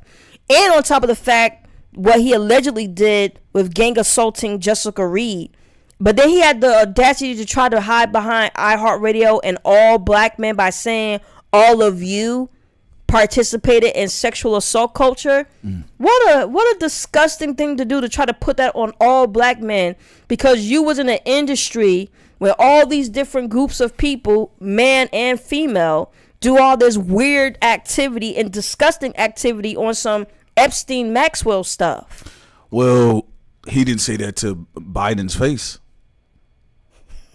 I don't want to hear nothing from him, frog. I don't want to hear nothing from him. I told you all, I don't deal with any of these appointed czars. I don't follow none of you all. So I am not obligated to none of you all's authority. You can make up every line you want. You can say every nigga does crack. It don't mean nothing to Prince Solomon. But can you reiterate too, as a black man, like, how did you feel when you first heard that, where he was trying to make all black men guilty of a crime? I know. I told you. Allegedly committed on his own. Yeah, I told you that white woman don't speak for me. Yeah, that white woman, that thing don't speak for me. You out of your mind. You better be talking about Diddy when you say that. I'm so sick of them. What did Fabulous say? What is one of his legendary lyrics? Niggas looking at me like they choking on a chicken bone. So here's the thing. Now you have people out there trying to play both sides of the game. They're trying to find an angle for Diddy. I'm going to tell you this right now. And this is a lesson for you Scorpios out there. Because you all can receive karma very quickly. Especially if you're being malicious. Again, I leave it to Be More Sin. They handle that very well with the Dummy's Cauldron. But listen. He's not getting out of it because he has spent, and I don't know what the hell is in Diddy's chart or whatever the case is just in general. But whatever it is, his karma credit card has maxed out. He has been allowed to collect. Just because you don't get caught with something, the universe is setting it up so they want to see how dumb this bitch is. I'm glad you said that, because he was protected by all different groups in that industry for a very long time. And now all different groups have stepped away. Diddy, there ain't nothing. There's no. Did y'all see how he was trying to save himself, because he understood Cassie was cooking in the kitchen with this. I think her lawyer is a sorcerer. Oh yeah, she's also defending the 17-year-old girl who was allegedly gang assaulted by Diddy and his friends as well. And also, I do want to say this. I'm not saying the average black woman, but those black women in that industry as well, y'all got to stop caping for Charlemagne. Y'all are fucking annoying. The Angela Rise and stuff, y'all are so pervertedly disgusting. Fake feminists who bully or try to bully everyday black men. but won't actually get an actual predator up out the paint. Y'all better shut your fucking mouths about our community and about everyday black men and women trying to point your finger and talk about who to vote for and who is this and that when y'all can't put somebody with dirty peen or dirty JJ up in the prison cell where they belong, or not getting money when they trying to screw over our community. I can't stand them preachy types. I'll tell you this though, Sin. Remember, they have to abide by their black czars. So they're actually playing their role. Again, I'm not from you all's country. They have to abide by their black czar, Diddy. One of the twin dragons of hip hop, overlord of hip hop. When Diddy walked in the room, Jadakiss there was no alpha nigga talk. When Diddy walked in the room, Chip 2 Project Malfabulous. Right? And when I like to beat my wife all on camera and shit. There was none of that. There wasn't no hooking niggas up to a respirator. I ride up on like a escalator. There was none of that. Mr. CNN Noriega. I'll say this for you all, and I'm gonna get a little bit specific here because I see a regional governing agency taking place right now. That's why I'm gonna be honest with you all. I don't say no fan stuff, nothing. I enjoy 50 Cent's energy. Look, when he did that shit with Monique, I said, see, dog, this is why niggas was fucking with you in 03. I mean, if he trying to turn into an anti-hero, I'd love to see it. I'm telling you, right? But out of all of the New York Kings, and 50 Cent is one of them, none of the other ones have anything else to say. Nothing. Fabulous can get online and talk to black people talking about they dumb porch monkey niggas because they don't understand Drake's album. He got out there and said that. Mm-hmm. He came out there and said that. You know, people then came online and said black people had nothing to do with the creation of hip hop, and they were vocal about it. Yeah. People then came online and said that they'll never support another black person in business again. What I laugh some of these alpha slaves, y'all have a lot to say. But yeah, French Montana went after black women, called them all these type of names, but you bending over allegedly in front of Diddy with your butt cheeks in his crotch. What type of allegedly heterosexual man has his cheeks pressed up against Diddy's you know what? Well, and here's my thing about it. But maybe this is some New York undercover shit, Malik Gilbert, right? Don't be out here gay bashing people. Mm-hmm. Don't be calling the women dykes and studs and the men the other shit.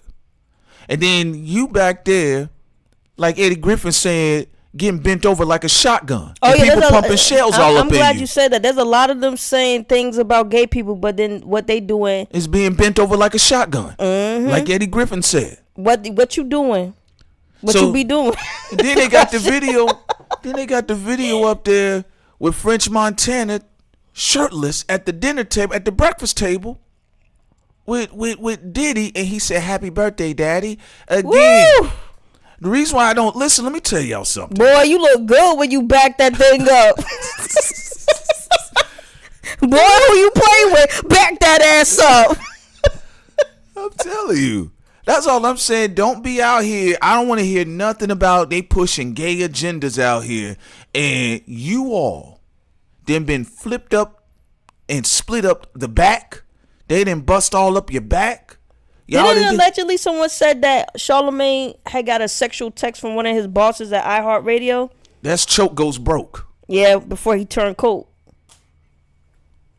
Listen, that's all I'm saying. I don't care about nothing else, cause some of you all, some of you hip hop niggas get on my nerve. Y'all sit up there y'all pause the shit out of a nigga, or a nigga can't get through a fucking sentence without getting paused the fuck up. But then you find out that these people didn't have they butts in men's crotches behind the scenes. I mean, you look at Charlamagne's show, and this is nothing about real quick about the gay community or any community. This is about predators and people who's perverse. Why does Charlamagne have his ashy black ass on the show where he was throwing it at men and making them feel uncomfortable. Isn't that sexual harassment? Now imagine this. Imagine if he had got a imitation of his penis and he threw it to a white woman. And let's say that white woman was attached to a powerful family. This stupid motherfucker would have already been fired. But because he throw ashy butt cheeks to other black men, because he makes them feel uncomfortable with his ashy black ass, because he used to make black females feel uncomfortable sniffing butt cheeks and sniffing chairs and shit, all of a sudden it's okay. And then one of his biggest sins is trying to say that the majority of black men was participating in sexual assault culture because you was in a disgusting industry allegedly behaving in that nastiness. Well, Please. I tell you this. Let me tell you the reason why Two-Tone the Frog was comfortable with that. Remember now, the dehumanization of the Negro and also the Negress, if we want to put that out there, the black woman and the black man. Let's just use the appropriate words. Y'all know how I get. But the dehumanization specifically of the black man, humiliation rituals will garner him success. Humiliating another black man will garner him success. The humiliation rituals that are surrounding the black male phallus will garner other individuals success. The humiliation rituals of the black man publicly in art, in different forms of art, theater, music, even in politics, will garner another black man's success. So this is why, for the most part, this inception of hip hop is just toxic. Yep. You can get on a record and humiliate not only a black man, you can humiliate his woman, you can humiliate his children, you can humiliate his dead cousins. You can humiliate him in death. Mm-hmm. You will be financially incentivized to continue on the humiliation campaign of black men. So this is why Charlemagne was comfortable doing that. Now, he didn't do that to Gerard Butler. He didn't do that to the Wolf of Wall Street, the fat crook that he is. He didn't do that to Leo Cohen. Why he didn't throw his ashy butt cheek towards Leo Cohen? So you got to keep that in mind. This is one of the reasons why even Diddy has operated with impunity within the Negro community as a black czar, humiliating black men and humiliating black women. This is what it is. This is what the culture has become, a mockery. All it is, it's just simply birth of a nation over trap beats. And also, yes, we agree what you brought up about Prince said yesterday. Actually, earlier in the stream, we talked about the millennial class did a pretty good job. If Diddy was able to get Drake, if he was able to get Cole, if he was able to get all of these guys, Kendrick, that had major talent, yeah, and he was able to sign them and had them on slave contracts, absolutely Clive Davis and the rest of his ilk wouldn't be getting rid of him. They're getting rid of him because the handler is broke. And the handler doesn't have any more black souls to give up. He is a Ursula with no contracts. So he doesn't have any contracts anymore. Time's up. You know what they say in the entertainment is not what you did, is what you done for me lately. Mm-hmm. Diddy ain't had nothing. Ain't nobody. He tried to revolt. He tried to get the podcaster souls. Yeah. That didn't work either. Look, that's why, I'm going to be honest, my personal opinion, I think one of the reasons why he was beating up Kid Cudi and trying to beat up what was up them, I think he was frustrated because no millennial wanted to really fuck with him. Well, because that's why I think. Well, I mean, come on now. What did Kambada say on what did he say? The Confession of the Murder of Tupac. What he said? What did he say? Blood sacrifice a goat and get hex wrong or something like that. Yeah. Well, he's a fire lyricist too, by the way. Bada. That's one of my favorite songs in music videos. Go look it up. Tupac, the Confession of Murder of Tupac or something like that. But just type it in. It's dope. And he talks from the perspective of the paid assassin to kill Tupac. Right? Blood, sacrifice a goat and get hexed wrong is what he said. And let's be real. If it is true, Diddy, if it is true what they said you may have done, dog, then for the longest, your whole career has been cursed. Remember when Diddy tried to get slaves from the South? He tried to get black men souls from the South. Meet me at the bar is going down. He had a few hits that he got from Southern dudes, but a lot of the Southern dudes didn't really want to mess with him though. But he did Bad Boy South. That shit looks so stupid. Well, the crazy part is he had his Timberlands in the South. Trying to meet me in the trunk. Well, it was already bad because in Boys in the Hood with Jody Breeze and Jeezy, I already wasn't feeling it when Diddy pulled up to the block in his limo. And he was like, yeah, I kind of feel it looked dumb. Because I was like, it felt like he was trying to be a New York City gangster. Them boys got haze. And I just feel like the song was all right, but he kind of messed up the vibe coming in the video with the damn limo and shit. I was like, you doing too much. Bad Boy South just felt culturally so not authentic. Non-authentic. It just felt so stupid. Well, sonically, Diddy wouldn't recognize what works. Like, don't get me wrong, 8 Ball and MJG, the song You Don't Want, no, it's not necessarily one of their best records, but because Diddy was talking all over the album, it was annoying. And not to say that nobody from New York City can vibe well with the South.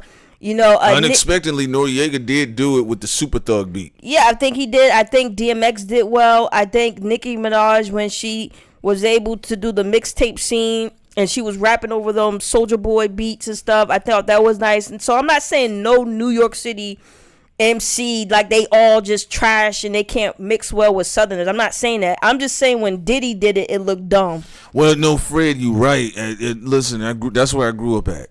You right. I'm gonna tell you something. Diddy wasn't gonna thrive in the South because he wasn't gonna get around So Def. He just wasn't gonna get around. So he might get a feature, but So Def, it was too much going on. You got Scarface being the president, Jermaine Dupri doing his thing, Ludacris was running around. In fact, Diddy really made a mistake when he turned down T.I. Because T.I. talked about this. This is Rubber Band Man T.I. T.I. went to him. He's looking for a deal. Diddy said, I'll pass on it. Well, that's lucky for T.I. Right? But once the South really was getting popping, or it was already popping, it's just that Diddy was like, oh, now I'm interested. But when he got down there was, honestly, and then Jeezy's debut album was way bigger than the Boys in the Hood album on So Def. I mean, Bad Boy South. I will say though, Prince, Diddy only sounded good on a few. The only Southern track Southern artist I like that he sounded good with is that Bottoms Up with Jeezy. That's it. But most of his Bottles Up. But most of his other stuff where he tried to do with Southern artists, it just sound trash. Well, it was Mace. He was still in Mace stuff. Mace is from Florida, right? That's what they said. But yeah, it's all good. Look, no, the Bad Boys. Actually, I know people like sitting there. We're breaking down what went on with Diddy in the 2000s, but once the South got going, actually, go look at it. There's old footage of an interview where there's Diddy, there's Birdman, Juvenile, Lil Wayne, and then there's BG. This is the second era of the bling. This is the second phase of bling era. And by this time, Biggie's dead. I believe Mace had already left. And Diddy didn't really have anything. But the look on his face, and again, not saying Birdman is any better, but it's just to show you the displacement of Diddy and how long it's been. People don't want to say it, but Diddy's really been out of realm since 98. If you really look at a lot of his stuff from 98 all the way through the 2000s, there's been some singles from him here and there, but most of his stuff had been failing.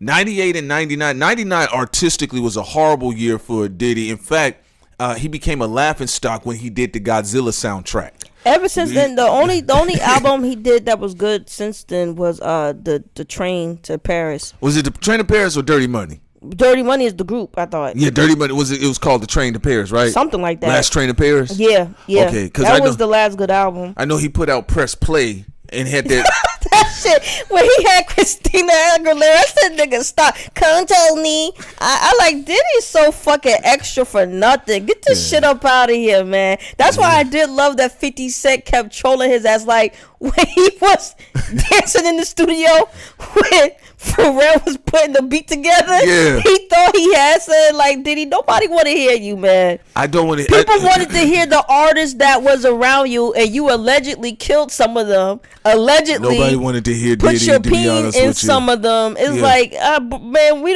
wanted to hear Carl Thomas. We wanted to hear 112. We wanted to hear Faith Evans. We wanted to hear Biggie. We wanted to hear the damn artists. You just doing too much.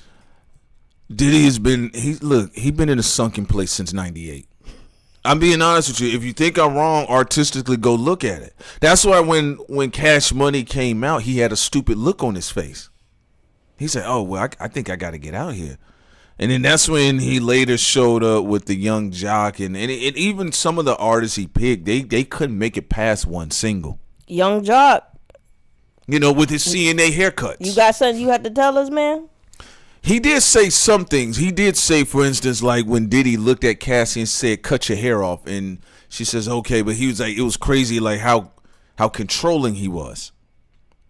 So just like they knew that they blew up Kid Cudi's car in the industry, they knew, and not trying to be funny from what Cassie was saying, some of these people may have had their way with her too, because Diddy was living his living his vicarious "I want to be a pimp" energy by doing this to Cassie and some of the other women allegedly. And again, on Tasha K, she sat down with a woman that said pretty much the same thing that Cassie put in her lawsuit was going on with her. Now, where I do agree with Tasha K on is that some of the women, well, just because she wasn't black, they was roasting. But I said, well, y'all didn't care about Jessica Reed anyway. It don't matter. Y'all just find any excuse to not believe a victim. Jessica Reed, keep fighting, girl. He already admitted to being guilty for giving a 15, 16-year-old alcohol.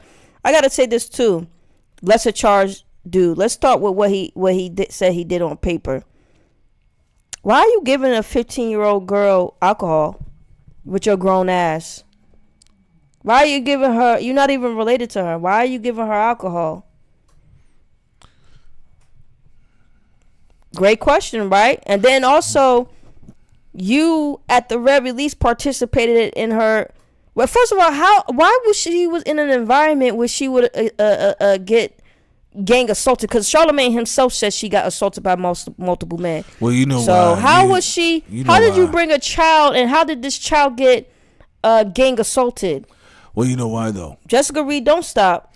Well, this is also too. No, she do need to keep doing her thing, but I will say this too. Remember, here's one of the things about the cash, the almighty dollar. First of all, they're not going to elevate you unless you've been compromised. Now, again, y'all can mention any other rapper or artist, whatever comes out. I told y'all how I feel about celebrities. I don't hate them, but I'm not emotionally that divested into them where if something comes out that I'm going to have tears coming down my eyes. Don't say that like the guys that are crying up under 50s posts. However, though, for the way Diddy has been operating specifically, it's something the way he's been operating specifically. He's been very nasty publicly. He's a dislikable person. Diddy has one of the nastiest dispositions in hip hop. In fact, Diddy has been so bad, everybody else has learned to emulate him, including Baby, Birdman. Look at all of the Baby Dirks. Everybody has tried to emulate some form of "I rule the Negroes" somewhere. So, but the way Diddy has been able to be to operate with impunity definitely leads me to believe, going back to Sandy Kelly's question earlier, definitely leads me to believe that, to me, comes across, I don't have no proof, but he comes across as a high-end handler. And the way Joe Budden responded to even how certain people have critiqued him. Yeah, he said he was scared. He said, look at what that nigga did to Kid Cudi's car. Listen. Imagine what he would do to me. Charlamagne was over there. You know, he always mispronouncing words, but Charlamagne was over there mispronouncing more words. So what type of energy is someone moving with that everybody's that scared to speak? That's what we're talking about here. That's what we're talking about here. What's going on? Because, people, they didn't put it on. Look, they've been made it about white folks. And I'm not saying there are toxic white people in entertainment. There's toxic people all through entertainment. There's a lot of toxic white folks in there. It don't matter. Harvey Weinstein literally sexually assaulted a lot of actresses and their so-called male white hope friends. Like, I'm not, we have it all on Patreon. So-called was doing business with this man. But here's the thing about it. So a lot of them fouled too. But Diddy ain't even, no offense, y'all, not that we know of. I don't know why Loon became a Muslim. But Diddy blew up Kid Cudi's car, who albums were selling pretty damn well. In fact, he was influencing a generation, and he still blew the nigga's car up. This ain't no, he ain't blow up some underground putt-putt rapper or singer's car. He went to someone that was, if something were to happen with him. So at that point, I don't know nothing about the Kim Porter thing. It's funny, Kimora Lee Simmons' house got blown up or is on fire. And then Russell Simmons is conveniently now giving his first grand official interview, coming out and saying that Kimora Lee stole $800 million. Think about. I want y'all to contextualize how nasty this industry thing is with these folks. The reason why I don't really care, but look how nasty it is. Let's just say hypothetically, I'm just saying. Let's just say Kimora Lee Simmons is severely injured or maimed at the least in the fire. Remember, the interview was already done. That means it still would have came out. Think about that. So if something happens, I don't know Kimora Lee Simmons.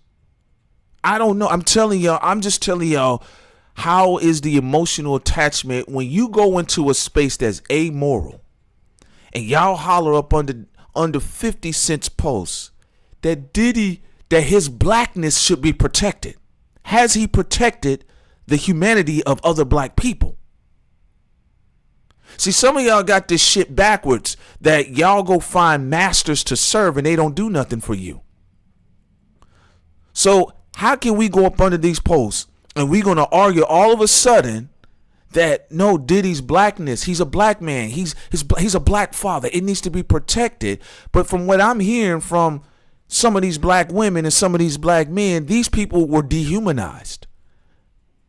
And so I want y'all to think how gangster they are with this. So that means I'm not saying for you to feel sorry for Kimora Lee Simmons. I'm just asking you to recognize the true mob ties. If her shit would have blown up, let's just say the whole fucking house blows up. The Russell Simmons interview still drops and he still says she stole $800 million from me. Just like what they have said allegedly, that people that have had their hands in certain artists' death get invited to all types of white parties. Allegedly. But that's going to be for our Patreon. So before you get up under these posts and you get on social media and you make these stupid TikTok videos and all of a sudden we supposed to uphold the humanity and the sanctity of Diddy's black flesh, you have to ask yourself, did he provide the same sanctuary you're allowing him or trying to give him to other people in the industry? And I'm glad you said that so eloquently, Prince. And also, for me, I don't give a fuck about Diddy. Fuck him. He needs to go. Just like I said with Jeffrey Epstein. Just like we said with Jeffrey Epstein, Harvey Weinstein, whatever. Russell Simmons. I don't give a fuck about none of these dudes. And I don't care about the chicks either that support them as well. Lena Dunham. Get her ass up out of here. Lena dumbass. Black women, white women, I don't care. Asian women, anyone. All of these people, get them the fuck up out of here.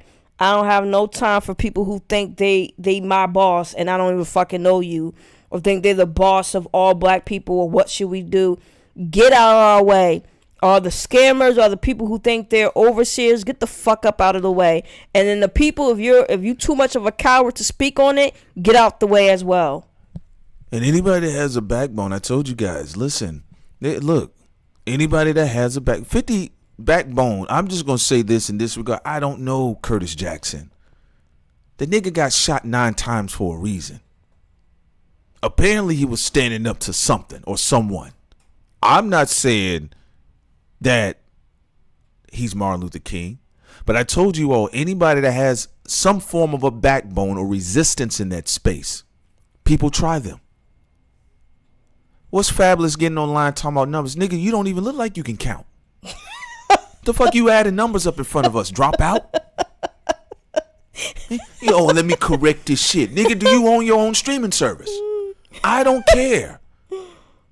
If you don't have a dog in the fight, shut the fuck up. I didn't see Fabulous. Fabulous got a gay name, by the way, but let's not go. We'll talk about that later. Diddy said he wanted it.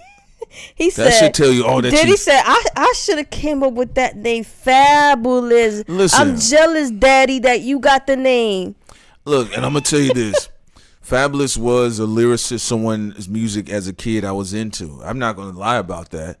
But it's same. When you get old, back, you know, all that. He did, like, to me, he made like music, like he made soundtrack music for like You Got Served type shit. Right. And I love the love ballad shit he did too. The stuff with Anne-Marie and Lil Mama. No, not Lil Mama. What's her name? Which one? Superwoman. Lil Mo, Tamia, Superwoman, all that stuff. Like, look, damn, the stuff he did with J-Lo. But dude, your name is Fabulous, and you was being called Daddy by Diddy. Shut the fuck up. I'm gonna be real with you. At the time, I had nothing. I thought Fabulous was a fly name in the way he spelled it because I was listening to Mystical anyway. Mystical, Fabulous. I didn't care. I just thought these. But you find out about Mystical. As a kid, I was into Mystical. Man, Mystical was one of my favorite artists. I thought that he was like a rapping ass, not the same talent level as James Brown, just the voice, like a Little Richard and James Brown voice together. Yeah. And when he was like, you know, I actually thought the ass song was overrated. What I really actually liked was Bouncing Off the Wall. I keep bouncing me against the wall. Yeah. You know, things like that. The Tarantula and all that. That Tarantula, man, that was dun. I was so disappointed to know that he was a sexual assaulter. But here's the thing. When I was a kid, I was into Mystical, DMX, Pastor Troy. Who else? Y'all see where I'm going with it. You get what I'm saying? And the reason why when you get older and you find out. Now, I didn't have no thought about Fabulous. I just remember older guys was like, yo, man, he a Mace knockoff. I was like, all right, cool. You know, some guy gave me the Harlem World joint when I was a kid. I listened to it, and I liked it. I said, I can see what y'all talking about. I like Harlem World. They got a similarity, but I don't think they're exactly the same. No. Fabulous structurally uses way too many more intricate puns and lines and things like that. I'm not saying Mace doesn't have that. Mace is a better context artist, like, and he's a better disser too than Fabulous. Yeah, Fabulous can't make a diss record to save his fucking chip tooth life, right? And Mace can. Because when they got into it, and then Fabulous responded, it was a weak diss. But I always tell y'all, just because you can rhyme very well, don't mean you can diss. You can make a good diss record. But anyway, when Fabulous was over there with Diddy, and I saw how Diddy was acting, it was very strange to me. This is what we talk, you know, respect the craft, respect the art. What the corporations will try to do is sell you on the human. They try to create a demagogue in front of you. They actually, by creating a culture of demagoguery, it by nature, it denotes the art. Because then somebody can get popular and not give a fuck about the craft.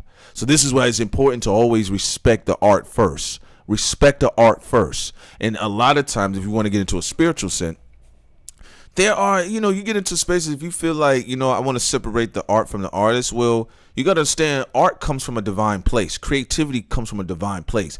That means sometimes in some cases, the artist avatar, the Aang artist avatar that's in a vessel may be more advanced than the vessel themselves.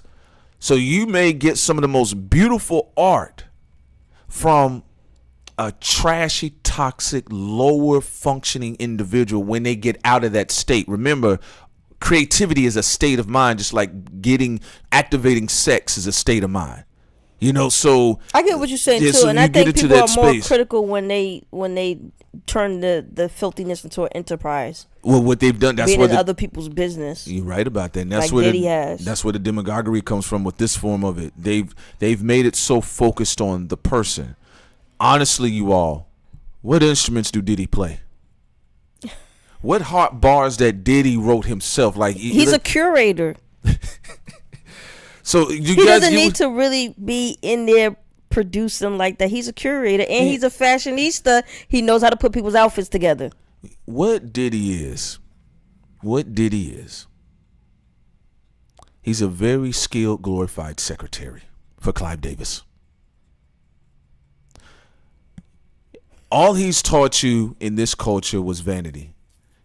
How are you not Biggie Small? All he's taught you was vanity. So you trying to say he's one of the deadly sins that was released to the public by Clive Davis, like a plague to like what happened in Kemet, to harm the black American men who were trying to get into music? Because did he have a Usher said on Howard Stern that Diddy had a flavor kid camp, some shit like that. Yeah. Some flavor camp. So did the fat guy that did NSYNC and Backstreet.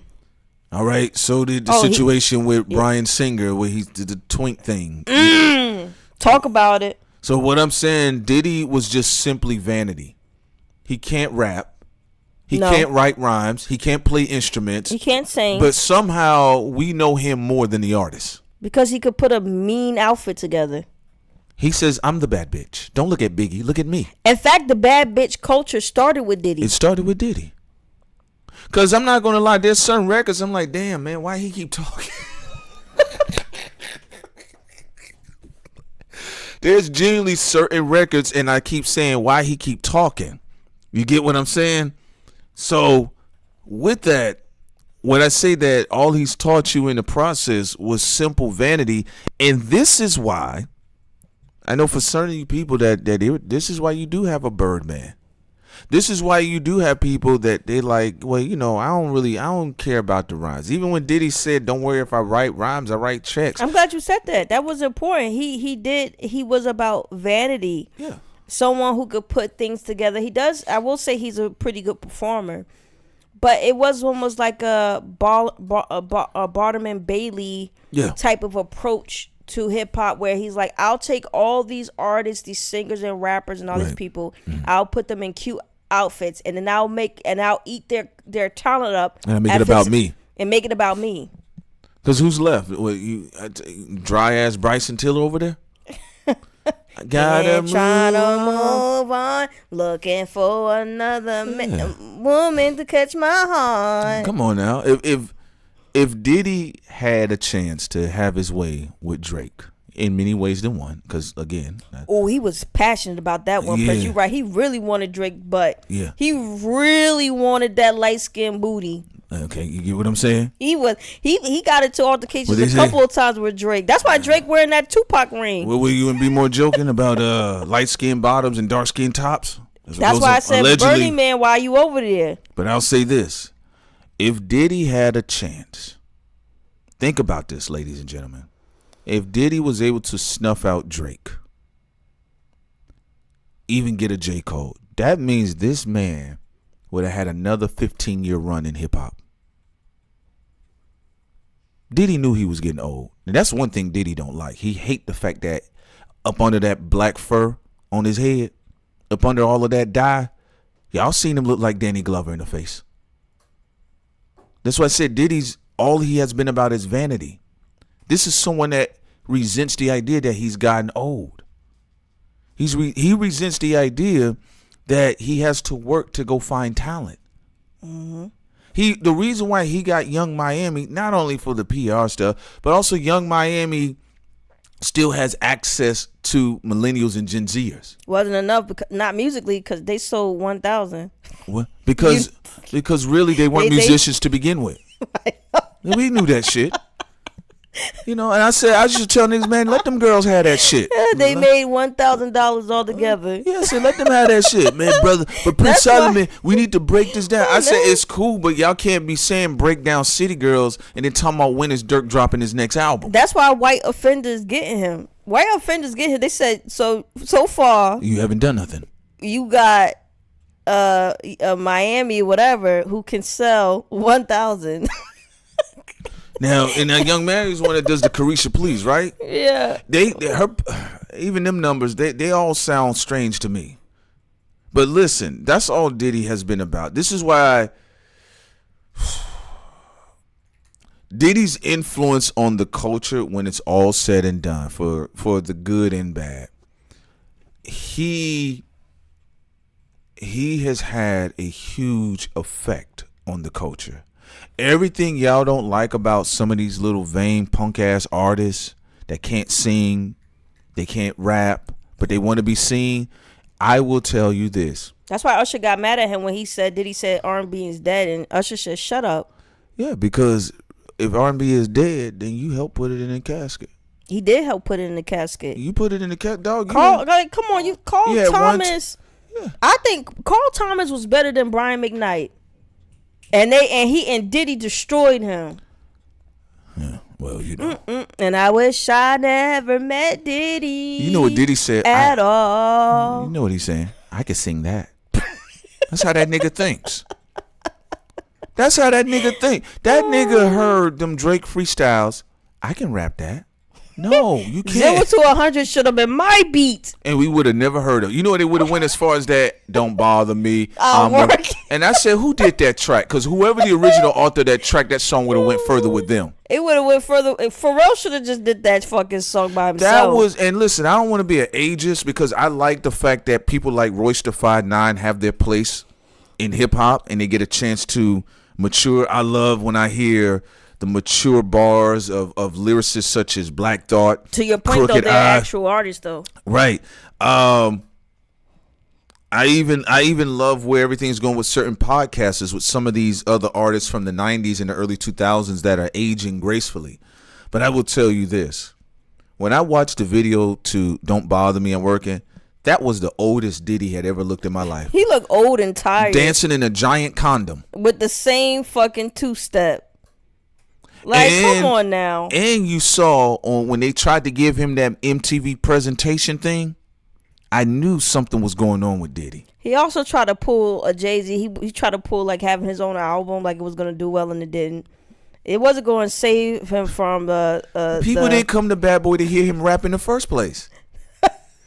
How you gonna trick everybody and be like, oh no? That's like a guy taking a girl to the house and be like, no, we're gonna play some video games and then do some Dwight Howard shit and pull his dick out. Nah, this is really why we came. Dwight Howard stuff. Yeah, allegedly. Right, I agree. Same and thing Dwight, you way too tall to be doing that shit. Allegedly, like that's some wild shit. That's what Diddy did. Had all these dope artists over there, and people like, oh man, I'm coming over there, and he get rid of all of them. No, it's me. I'm singing.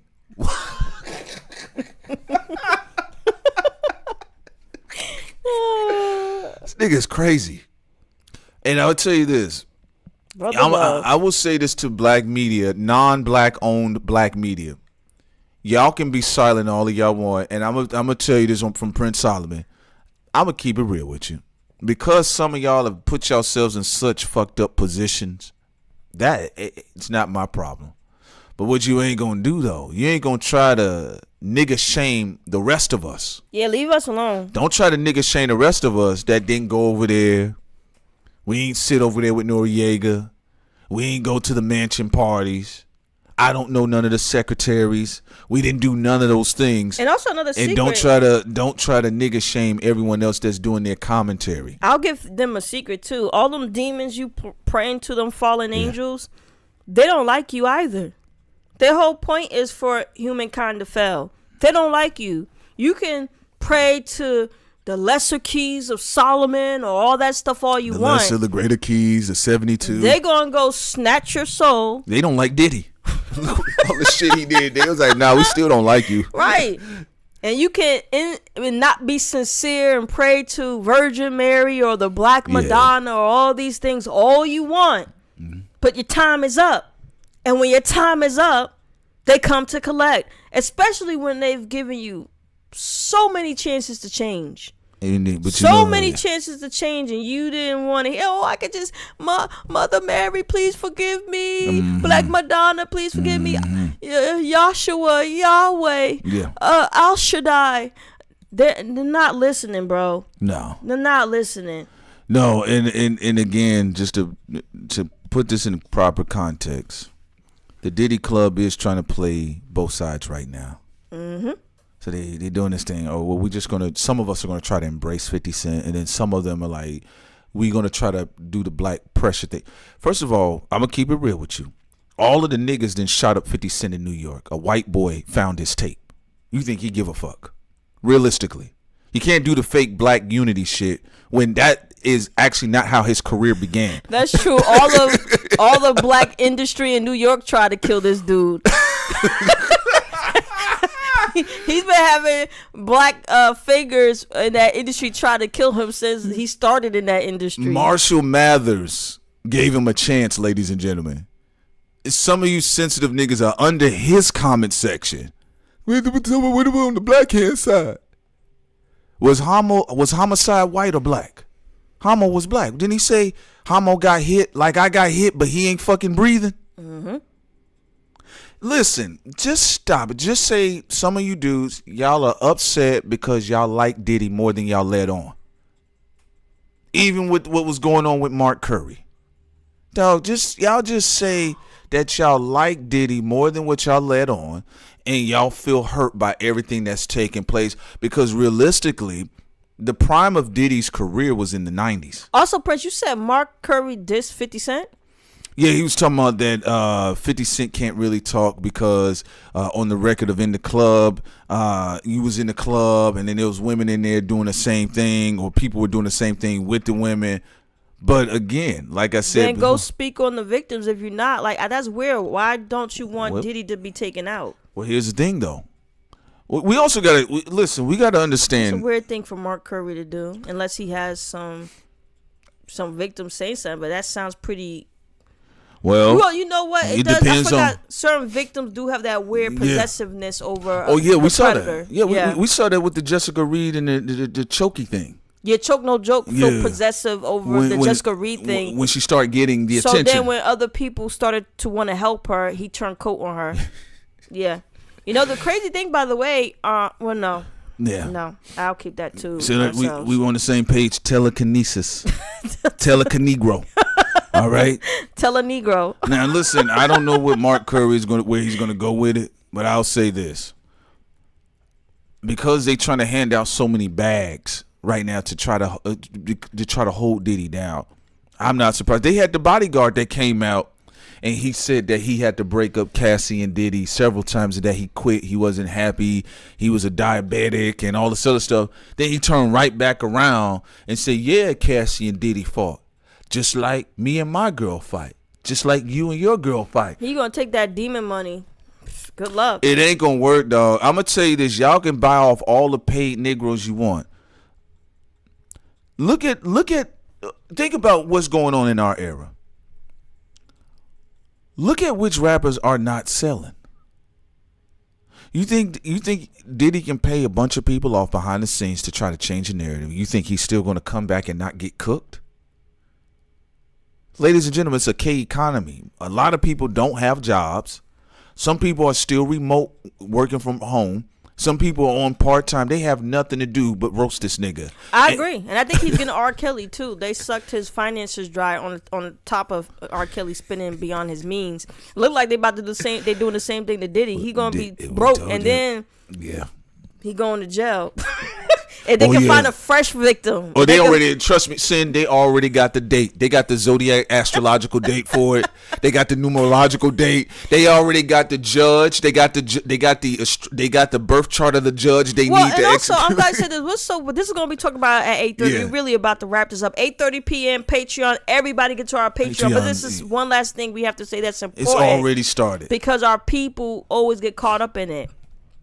You really think you could just do whatever you want? Again, the demons that you pray to, or that these non-black handlers are the demons you owe. Tell you, like Clive Davis, he tells you, oh yeah, you could do all this debauchery, nothing's gonna happen, man. Yeah.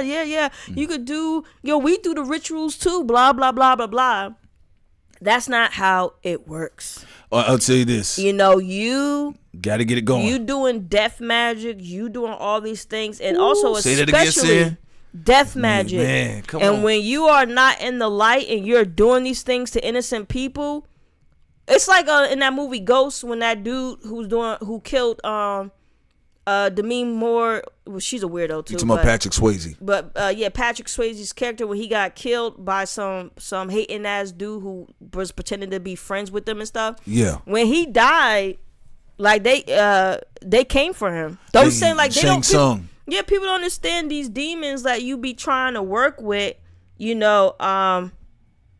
They're gonna take you, and that's all. That's all I gotta say about that. You keep doing death magic all you want. Mm-hmm. Keep trying to do curses on different people for no reason. No one done anything to you. Well, first of all, you don't even know what's going to keep happening. No, you're right. You can go ahead. You say you watch what keeps gonna happen. Sorry about that. I'll just say this, and I'm gonna put that out there. You're right. First of all, this is what people got to understand. This is like them girls that be up there doing them, what is it, them love spells? You masturbate and doing love spells. Girl, you don't know what the fuck you binding to with your stupid ass. Binding to a sex demon. Got your legs open and you letting all type of demons in your portal. What the fuck's wrong with you, dumbass? Get your ass up and go take a shower. That weird shit. Now, here's the thing about it too. He said go take a shower. Yeah. Here's the thing about it. I keep saying this before. It's best not to initiate all the time. You do not know whose ancestors is working with who. Whose angels is working with who. You don't know whose angels or demons is working with this person. I bet allegedly, let's just say in the hypothetical universe, another Harlem Stepper. Let's say you off somebody like Tupac. Having no idea, like Kambada said, maybe he is a reincarnation of the Inca king, Tupac Amaru II.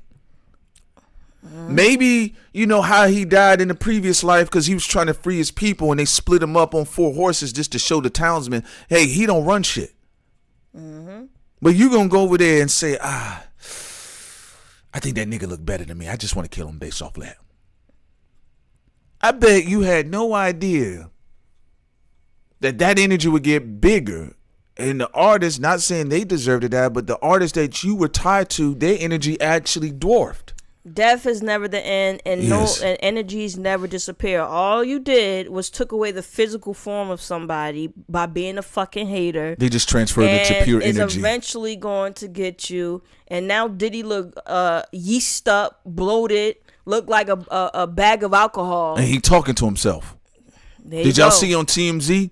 I told y'all something was off with him a year or two ago. I said, look, he randomly got into a man's convertible. The guy was talking to CIA TMZ, and the guy said he was riding through his neighborhood, and he says Diddy was just walking down the street, and Diddy had his sweater tied around his neck like Carlton Banks, and the guy spoke to him. And you heard what Eminem said on Kill Shot when he was getting at MGK. He said, all your boss does is pop pills. He said, I'll submit the day Diddy admit he called the shot that got Pac killed, basically. And then look, again, some of y'all are just jammed up. I get it. And listen, maybe this is just where y'all's story don't continue on. Maybe with the fall of Diddy, for a lot of you all, maybe this is where your chapter stops at in the book. Because I'm starting to see that online. I'm looking at it. I had to give it up, of course. There's some things that, sitting there we've said about like the T-girl culture or T-boy culture, whatever. But overall, they've just still been constantly reporting. And recording. And they have to put it out there. We also going to be talking about industry hitters again at 8:30 tonight. Ladies and gentlemen, please subscribe to the Patreon. Sign up to the Patreon. It's going to be an exclusive stream over there. Uncensored, where we can show actual visual receipts as well. Yeah, we had to do this. We talked about this, and we're going to talk about it even further. Again, For those people getting tight, Fabulous Chip Tooth can get mad all he wants or irritated with 50's trolling. Rick Ross can get upset all he wants. Here's the thing. You guys got until 2026. Fabulous better breathe. Y'all got until 2026, and I'm going to tell you something. When they are successful in prosecuting Diddy, because there will be a success because for whatever reason, he's just on the outs right now. It's just what it is. That's why he couldn't allegedly kill Kamara Lee. I mean, you don't got no more cheese. Well, which one was it? Was it him or Hustle Simmons? Whichever one of them.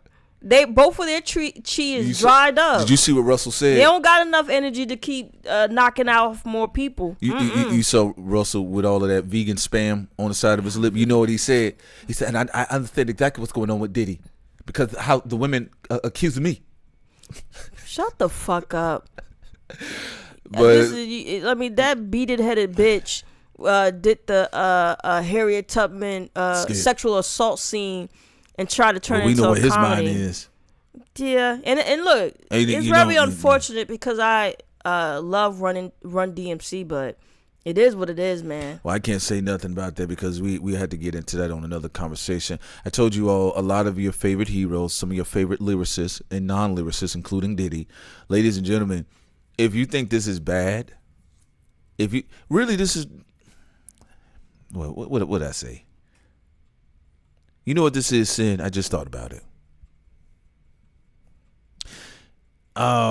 What's his robber baron that people always go to that also had his hand with the Waltons and Walmart. Oh, I know what you're saying. Yeah. What they're doing right now, this is, you know, you have economic crashes on the stock market that are intentionally, right? And then you have the derivatives and people go through and they buy out, they clean house.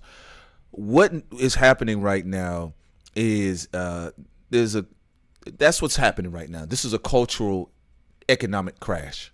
Well, yeah, also we're living in a time where now a lot of the people who do a lot of wrong, the karma shows. I get it. People was able to have their glory. The Neros was able to have their glories back in the day. Yeah. Many of them got to die unpunished, like Henry Kissinger.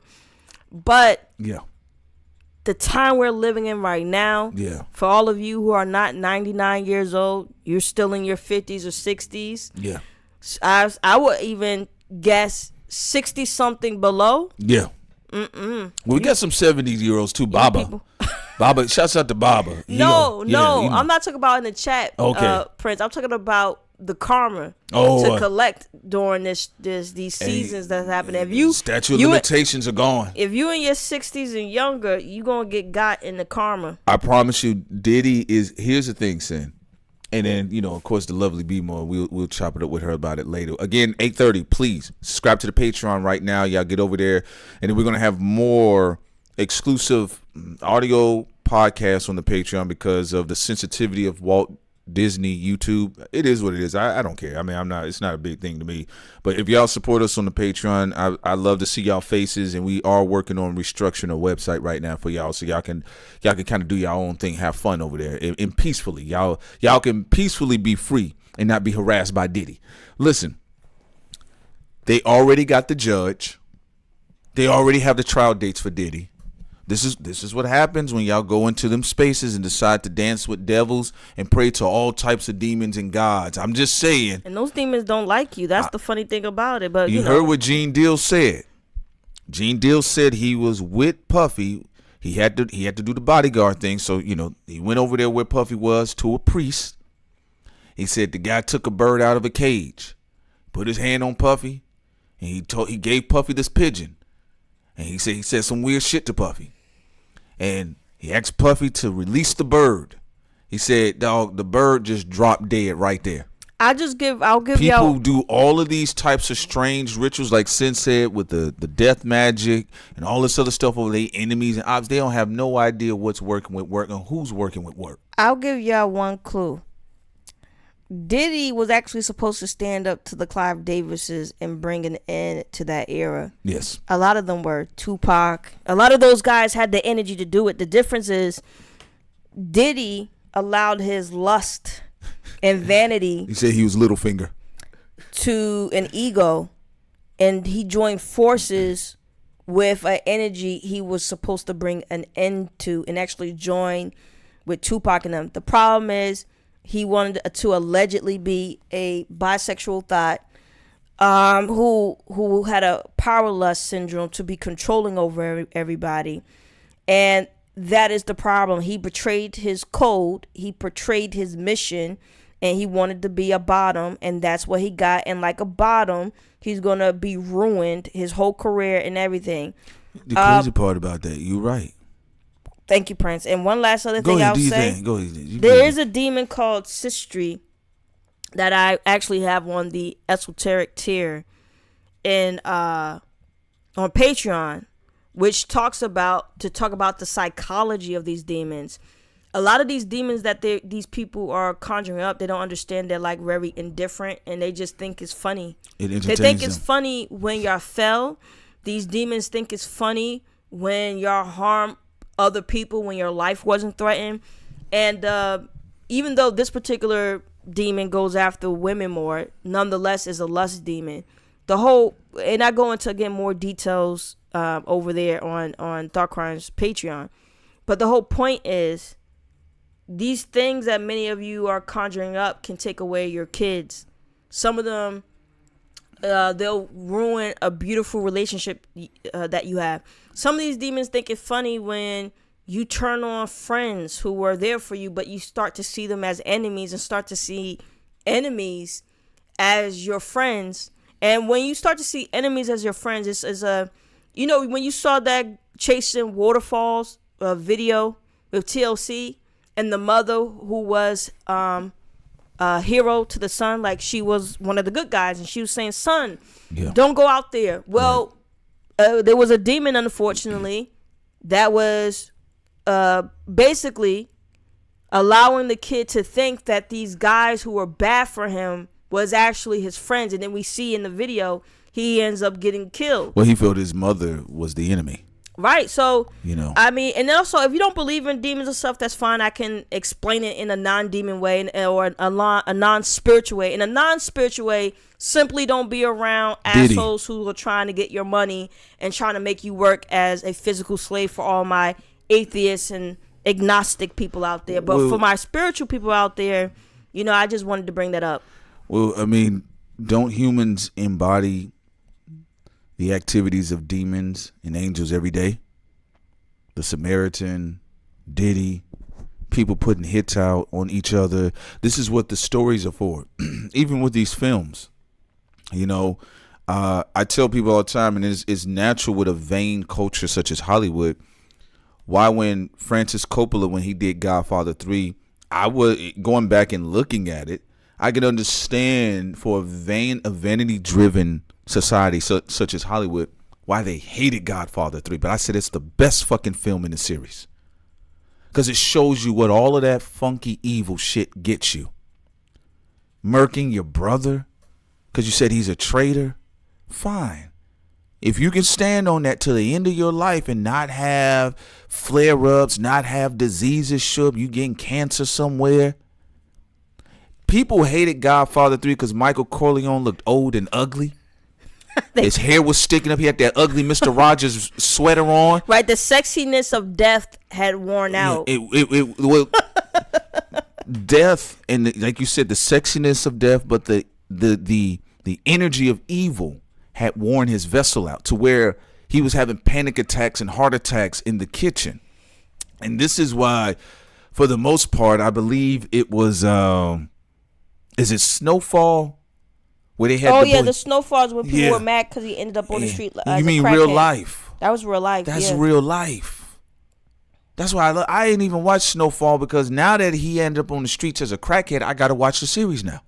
And now Prince is interested when he saw everybody complaining about the true ending. I loved it because I grew up around it. That's the real shit, not what Diddy and Jay-Z and everybody else paints what the veneer is. Also, you don't know what the reality is. Just to add to what Prince is saying, let's be honest, most of y'all are not really about that life. The majority of people who think they're killers and cold-hearted, 99% of you are not about that life. Abaddon, that represents evil, is about evil for the sake of evil. Kind of like when you see the Joker archetype in Batman, when Alfred said some men just want to see the world burn. So purely evil. Like Joker looked at what's my man Harvey Dent before he became, Two-Face. He didn't care that he killed that man's love. He didn't care that he brought that man into mental illness and had split personality. The Joker represents pure evil. He didn't care. The majority of people who do evil, like Prince said, ends up like the Godfather 3. Oh my God, I killed my brother. You 70-year-old shitting on yourself with a bad heart. I killed my brother. Why? You torment yourself when you do evil because 99.9% of you aren't about that fucking life. And all you do is put yourself into torment, bring yourself into mental illness, fuck up your body by drinking to try to drink away your guilt, because most of you that do evil for greed or for a sense of power or to fit in or to feel good about yourself, what you're doing is destroying yourself and turning yourself into a slave. Well, and also realistically, and I can't say all the way of what I've experienced, but I've been around and been in the spaces where I've seen two types of people. I've seen the remorseful killer, and they've served their time, and even though they felt they paid their debt to society, they're still haunted every other night by the person's eyes, if it was a man or a woman. And I've seen some niggas that ain't been caught, and they wake up, go to sleep, fuck, shit, eat. Yo, man, what's going on, man? You want to go come run with me? Nah, I'm good. But I do notice that their personalities over time become more malicious, more malignant. It's still going to show up. It's going to show up somewhere. And this whole thing is like, this is the shit that Diddy was doing with his punk ass. I'm a cold-blooded killer. We gangsters. We moving silent. That's a lie. So why you bloated? You couldn't even shop with Gene Deal and go get your butt plugs with confidence, nigga. Type of fucking killer are you? You can't even go get the butt plugs that Gene Deal said he saw you buying. You couldn't even buy that shit without freezing over like a nerd. Amen, Prince. Like, you get what I'm saying? People trying to make it seem like Diddy hardcore. When I see you not be able to sleep well, and this before he, got caught, and you drinking alcohol and like an alcoholic allegedly, and popping pills allegedly, and looking bloated in the face and shit, that doesn't look like a secure killer to me. That doesn't look like Prince said, people can get mad all they want, but one of the few people who look like he may have been about that life was Vaughn. And maybe, like when you see a few serial killers like Ted Bundy and shit, but when you look at the overwhelming majority of people who do evil, they all doing drugs or drowning in sex or something they trying to do to run away from the guilt they feel from their own consciousness and own higher self, because there's some spiritual beliefs that say you get judged by your own higher self and your own consciousness, which is why people are able to feel guilt. Yeah. So what this culture what they try to foster on you every day, even how people are reacting to this, is they're trying to teach you sociopathic traits. Sociopathic traits. We're not going to talk about Diddy. We don't want to talk about it. Sociopathic trait. Let's all get on Melissa Ford. She apologized. Fuck that bitch. Fuck all that. Diddy didn't say anything. He didn't apologize for nothing. If that nigga threw a white party now, some of them will still show up over there. And they will be obligated like Wale because there's dirt on them. That's another thing I don't like. You did make a great point, Prince, because Drake and J. Cole, this is not to say Drake hasn't done anything now. Right. He may have. But at the time, Drake and Cole honestly said what they had to say about Diddy. Why hasn't Wale and why he's over there working like they got something on him? Now, to your point, he could simply just be scared. Diddy probably said, because people say he got DC goons. Maybe the goons aren't strong enough. I don't know. Yeah, well, but whatever. There's some reason, whether there's fear or something being on him, that he went over there to do that record or whatever he's doing with Young Miami. Well, and whatever that album is garbage. I agree. It's not going to do well. It ain't nothing. That's all trying to cover Diddy's ass. Because he didn't have it in everybody's face. So What this culture has been trying to teach you all are sociopathic serial killer instincts. In fact, some of the people that have a despondent nature behind their murder sprees, when the mortician has cracked their skull open, they've actually found out that their brain is structured different. It's not a trait that you can just pick up overnight, like learning how to play Fortnite. Prince, you wrong. I'm a demon. Shut your bitch ass up, nigga. You get what I'm saying? If you a demon, go rob your mama. Punk ass niggas. I get tired of that. If you a demon, go set your nigga up. Set your homeboy up. And see how long you can stomach it if you so much of a demon. Yeah. If you throw up, not a demon. Yeah. If you cry at night, not a demon. If you can't go to sleep at night, not a demon. If you got to take pills, if you got to drink alcohol, if you got to do crack, cocaine, not a demon. If you have to use any type of substance to get by each day because of the evil shit you did, not a demon. So that's what they do. And what we got is a bunch of man boys and angry bisexual men. And I'm going to say this. With nearly 1,000 people in this particular chat, the stream will do double over and over as it will always does. What you have is a bunch of angry, closeted bisexual men that have been running around here, and they're nerds on top of that. Don't ever let that confuse you. They're nerds. To sit up in the room all day and rhyme every fucking word with every fucking word in the thesaurus, that means, ladies and gentlemen, you sat up in the room and isolated yourself somewhere for years. Because if you kind of notice the street goon rappers, they can rhyme, but they ain't really like the Fabulous shit. What Fabulous sells is an aura. He sells a personality. An illusion. He sells the illusion of the slick, sophisticated money guy that can rhyme well. And that's it. It's not anything about gangsters. You hiring bodyguards and using those bodyguards to slam people down like they did that little boy that was in front of little Nardwick. That's called bad leadership. What you have are bad leaders. These are not gangsters. You have bad leaders. Diddy, not a gangster. Bad leader. You hire goons, or you turn your bodyguards who are professionals, who are licensed, and you turn them into these goons from Dick Tracy. Or he go to the West Coast and try to pay gang members from the West Coast, and then call himself, even looking at his face. Like you can't even take your shades off for a second and really guilt. Be about that life because them guilt sagging them damn eyes. Hey, here's another thing, and I agree with you, Dice. I think he is. That's my honest. And I've ran into him in person. Definitely a goofy, a real one. So here's the other side of it. To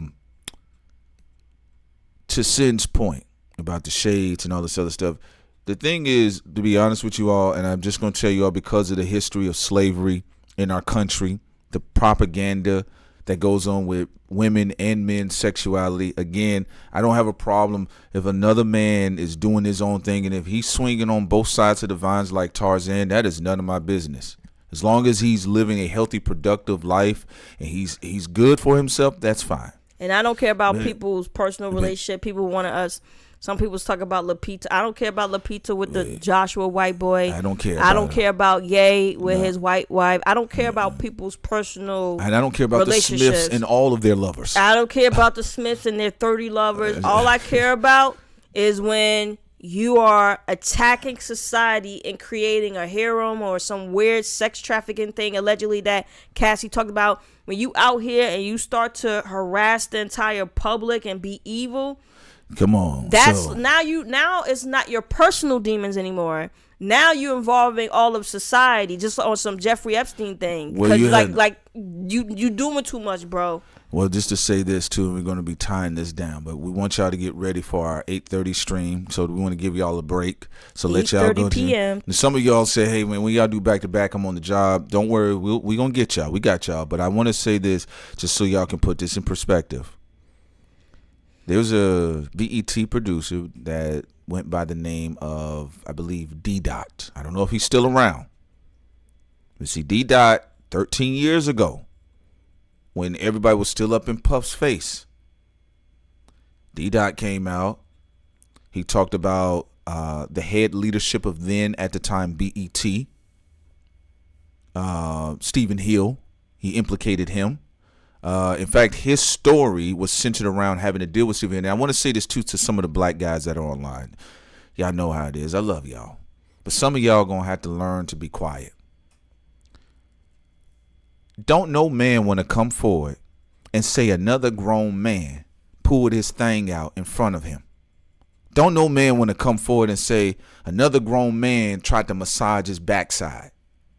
Don't no grown man want to come forward with some of the things that we've heard that has been alleged with Dwight Howard and have to say that publicly, knowing we got a remedial culture. Not only a remedial culture, we have a remedial male culture when it comes to sexual assault victims. I'm glad Don't you know said male. that. So 13 years ago when D Dot said this, a video editor, producer, at the time, there was some people that laughed at him, but I listened to the brother's story because, hey, guess what? I grew up in Atlanta, ladies and gentlemen. And when I came on to Thought Crimes and I told you all some of my stories, how I've had men try to offer themselves or have me to offer myself to get a job, and I walked up out the office so I don't have to get escorted out by security.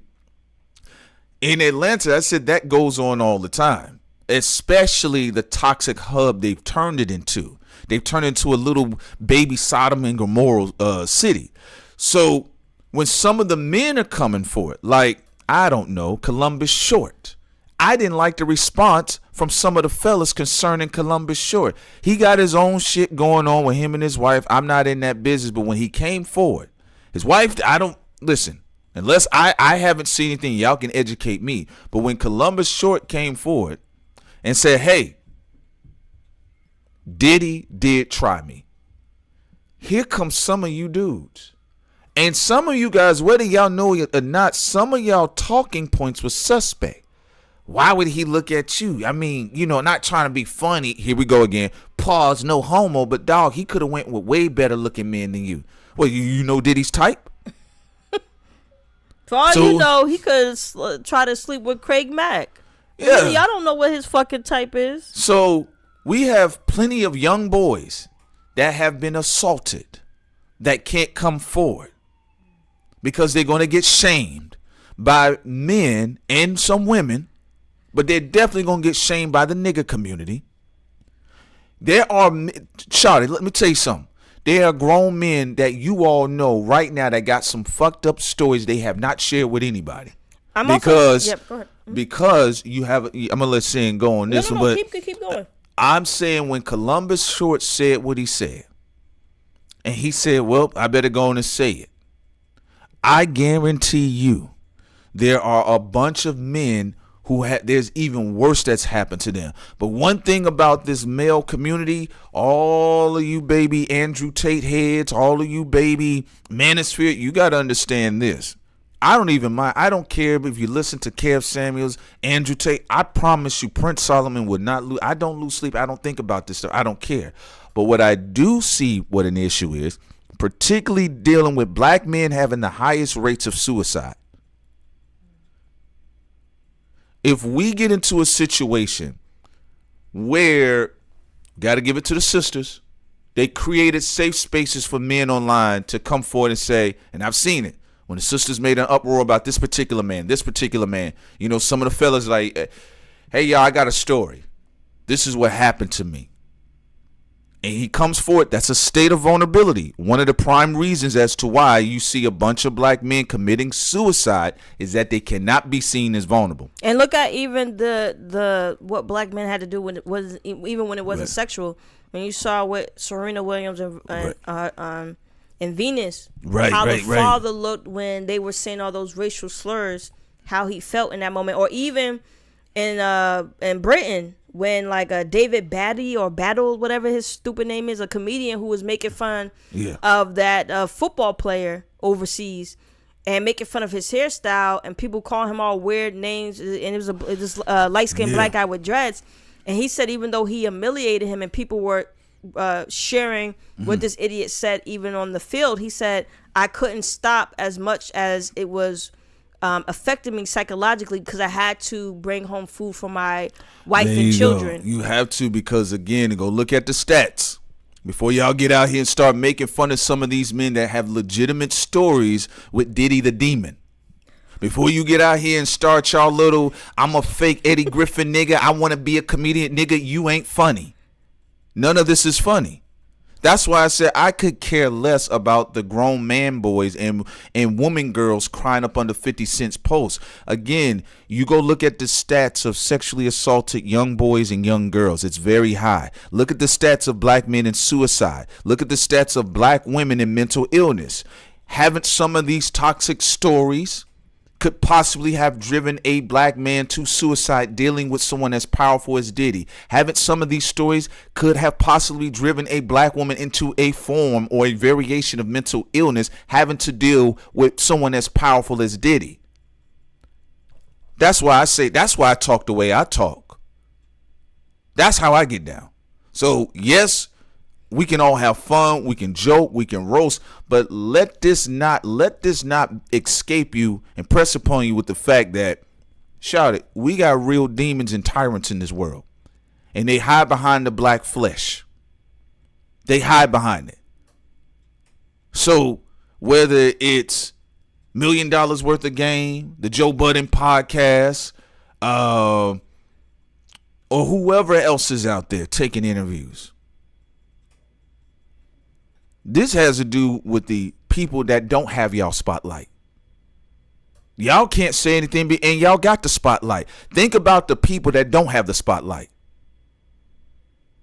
So, and when it's a by all magnitude, means, when are y'all gonna be brave? Like, I get it. If it was a one-on-one relationship, you want to mind your business. You don't know exactly what's going on.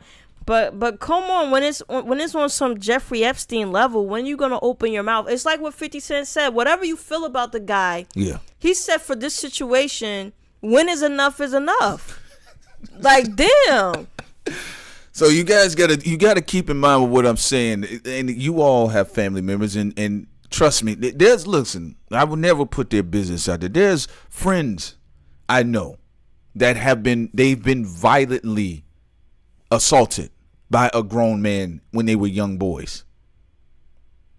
You know what they were told? Walk that shit off. Then they out there in the streets, a man says something to them, and don't let it be a black man that mirrors his predator. They have a disagreement, as y'all call it, the blicky. He already pistol whipping somebody in front of the United States Postal Service office. Always going off, snapping. Did you read Earl Simmons' book? Or did y'all just argue about the verses between him and Jay-Z? Some of these individuals in this industry have been assaulted. And this is why they've carried out the abuse and become narcissistic victims. So I do want to say that concerning the male dynamic of the game. Because fine, if you want to make fun of Diddy for being a closeted, angry bisexual, okay, fine. If you want to do that, I don't care. But then when the male victim started showing up in Columbus Short, he ain't got nothing to gain from this. Columbus Short said, hey, this was just a conversation. Now imagine if Columbus Short did say, dog, he did grab me. Just like when Wrinklehead Terry Crews came forward and said what he said about Adam Vignette. But the black man, y'all was right though. Y'all said it was something suspect in that situation. I'm gonna say this though. How he was acting when he said he was gonna smack D.L. Hughley, but not Adam Vignette, because the black men at first they were being convinced by the women, and they was like, you know what, we do need to let up, be kind, and black men sexual assault and all that. But then when he said he was gonna smack D.L. Hughley, then the black man was like, wait a minute, then why didn't you smack Adam Vignette? Well, here's the thing about it, though. This is what I said about PTSD. Remember now, Terry Crews was, and this is why I talk about the stigma of black men and big dark black men too, giant dark black kids, just in general, or oversized black children. If you are a larger black man and you're dark skinned, Terry Crews is a dark, big black man. All he got to do is sneeze too hard and some people will jump. It's unfortunate, but that's how they perceive him. Now, what has happened in this PTSD-driven slave community of America at times when they deal with black children, they always find a way to wrangle in their backbone somewhere. So if you're a dark-skinned black boy, and let's say, I don't know, just at 16, you're already 6'3". Well, what they're going to do in the community, a lot of times, even if it's not by your mother or father, but people out inside the community or people outside the community, they're always going to make it seem like you're a threat somewhere, right? So I'll give you an example with my voice. By the time I think I hit 14 or 15, my voice dropped. It was dropping when I was 13, but it dropped early, 14, 15. So I was telling B more, when an adult used to say something to me, even if I said yes, ma'am, or no, sir, somebody would say, boy, are you sassing me? Or if I would say something, somebody would say, lower your voice. So then you become hyper conscious of your presence and how it affects other people. So they do this with black folks with skin color, but then when we get into the connotation and the dynamics of what a black woman is and how she has to perceive herself and how she affects people, and then a black man, how he has to perceive himself, what affects people. That's why when the whole Trayvon Martin thing went down, it struck a chord with people because, look, there's been times where I had my hoodie on walking into a grocery store and I've seen the armed security guard walk to the door. Can I ask you a question, Prince? Do you feel what Terry in his individual situation though was more like what Jim Jones did when Jim Jones was not really giving that gangster talk to the Gucci white man, right? The Gucci store white man, but he said he would smack D1 or you know threaten D1's life, and then we saw Terry Crews say, "I'll smack you" to D.L. Hughley. But he did not do anything to a man who violated his genitals. Well, that's because that's the slave mentality. Because we know assaulting another black man because he's deemed worthless in society other than being a mule. Well, is that why a lot of black men then think Tupac is iconic because he went and put 2 bullets in 2 white guys that ended up being undercover cops, but he didn't care. He saw them bullying and emasculating a black hardworking man at the time. That's what makes Tupac the greatest spirit in hip hop. He put 2 bullets in 2 white officers. I'm just saying, undercovers who was drunk and they were out of line. I'm not saying going around killing cops. I'm just saying what he did, especially in the 90s, the Rodney King era. He put 2 bullets into those 2 crooked officers, those detectives, defending a black man, and niggas put about 13 bullets in him. That's what I said to you, industry podcast niggas. I could give a fuck about what you say. I don't want to hear anything that y'all have to say about nothing. Y'all have educated us for more than 3 decades. As to where the fear truly is. Tupac put bullets in 2 corrupt white officers. Niggas put bullets in him. Malcolm X said what he said about John F. Kennedy. They went and found some jealous black men to put bullets in him. That's why Terry Crews felt comfortable saying he will slap the shit out of D.L. Hughley. This is why they feel comfortable talking on records on FCC approved airways about killing another black man. This is why Diddy's body count allegedly is only in the flesh of blackness. Yeah, it's a pretty high body count allegedly. and is intersectional. Is black men and women. Is straight black men, gay black men, is straight black women, gay black women. I mean, it's a definitely a very collective, eclectic, diverse group of blackness. He allegedly is the body count. He attempted to kill niggas who wear nail polish on some Kid Cudi shit. He allegedly tried to shoot poetic street dudes like Tupac. I mean, the alleged body count has an ocean of diversity You go in the black community. And you right, Sin. And you know, J. Edgar Hoover Diddy is no different because he's tried to kill black expression. That's all he's been doing, killing black expression. Absolutely. So to a lot of you all, some of you all, it's thought crime. Some of y'all are not going to agree with nothing we say. But I want y'all to understand this is called a resetting live stream. So y'all come here and reset yourselves about this Diddy shit. Listen, I hear some of y'all commentary. It's some of the most bashful, shy, scary, sketchy commentary ever. And Diddy did not care when he walked in the room and tell people to bend over, Daddy, I like it like that. I got so. But again, you can only feel comfortable in this space if you get the government approval just to kill black men at your disposal. Listen, you could kill only black men and women. As long as you keep it within your own community, we're good. They hate it. Listen, it's like what Mopreme Shakur said, brother to Tupac, and even Napoleon from the Outlaws. He said, you guys don't understand, when Tupac beat that case where he shot 2 cops defending a black person, they said, and his last name was already Shakur, his mother had already defended herself back then as her own lawyer and beat the case. And then the people she was tied to, what they were looking to do, different energy. Even his father, a different energy. Both of them being, despite their flaws that they've both admitted to, they both was from, the cloth of the Black Panthers, and you could definitely see that in the spirit of Tupac. And also, just to bring this up, go ahead. Yadi said Ross built like a rotisserie chicken in the dumpster at Walmart. That is funny. Rotisserie chicken in the dumpster at Walmart. It is funny.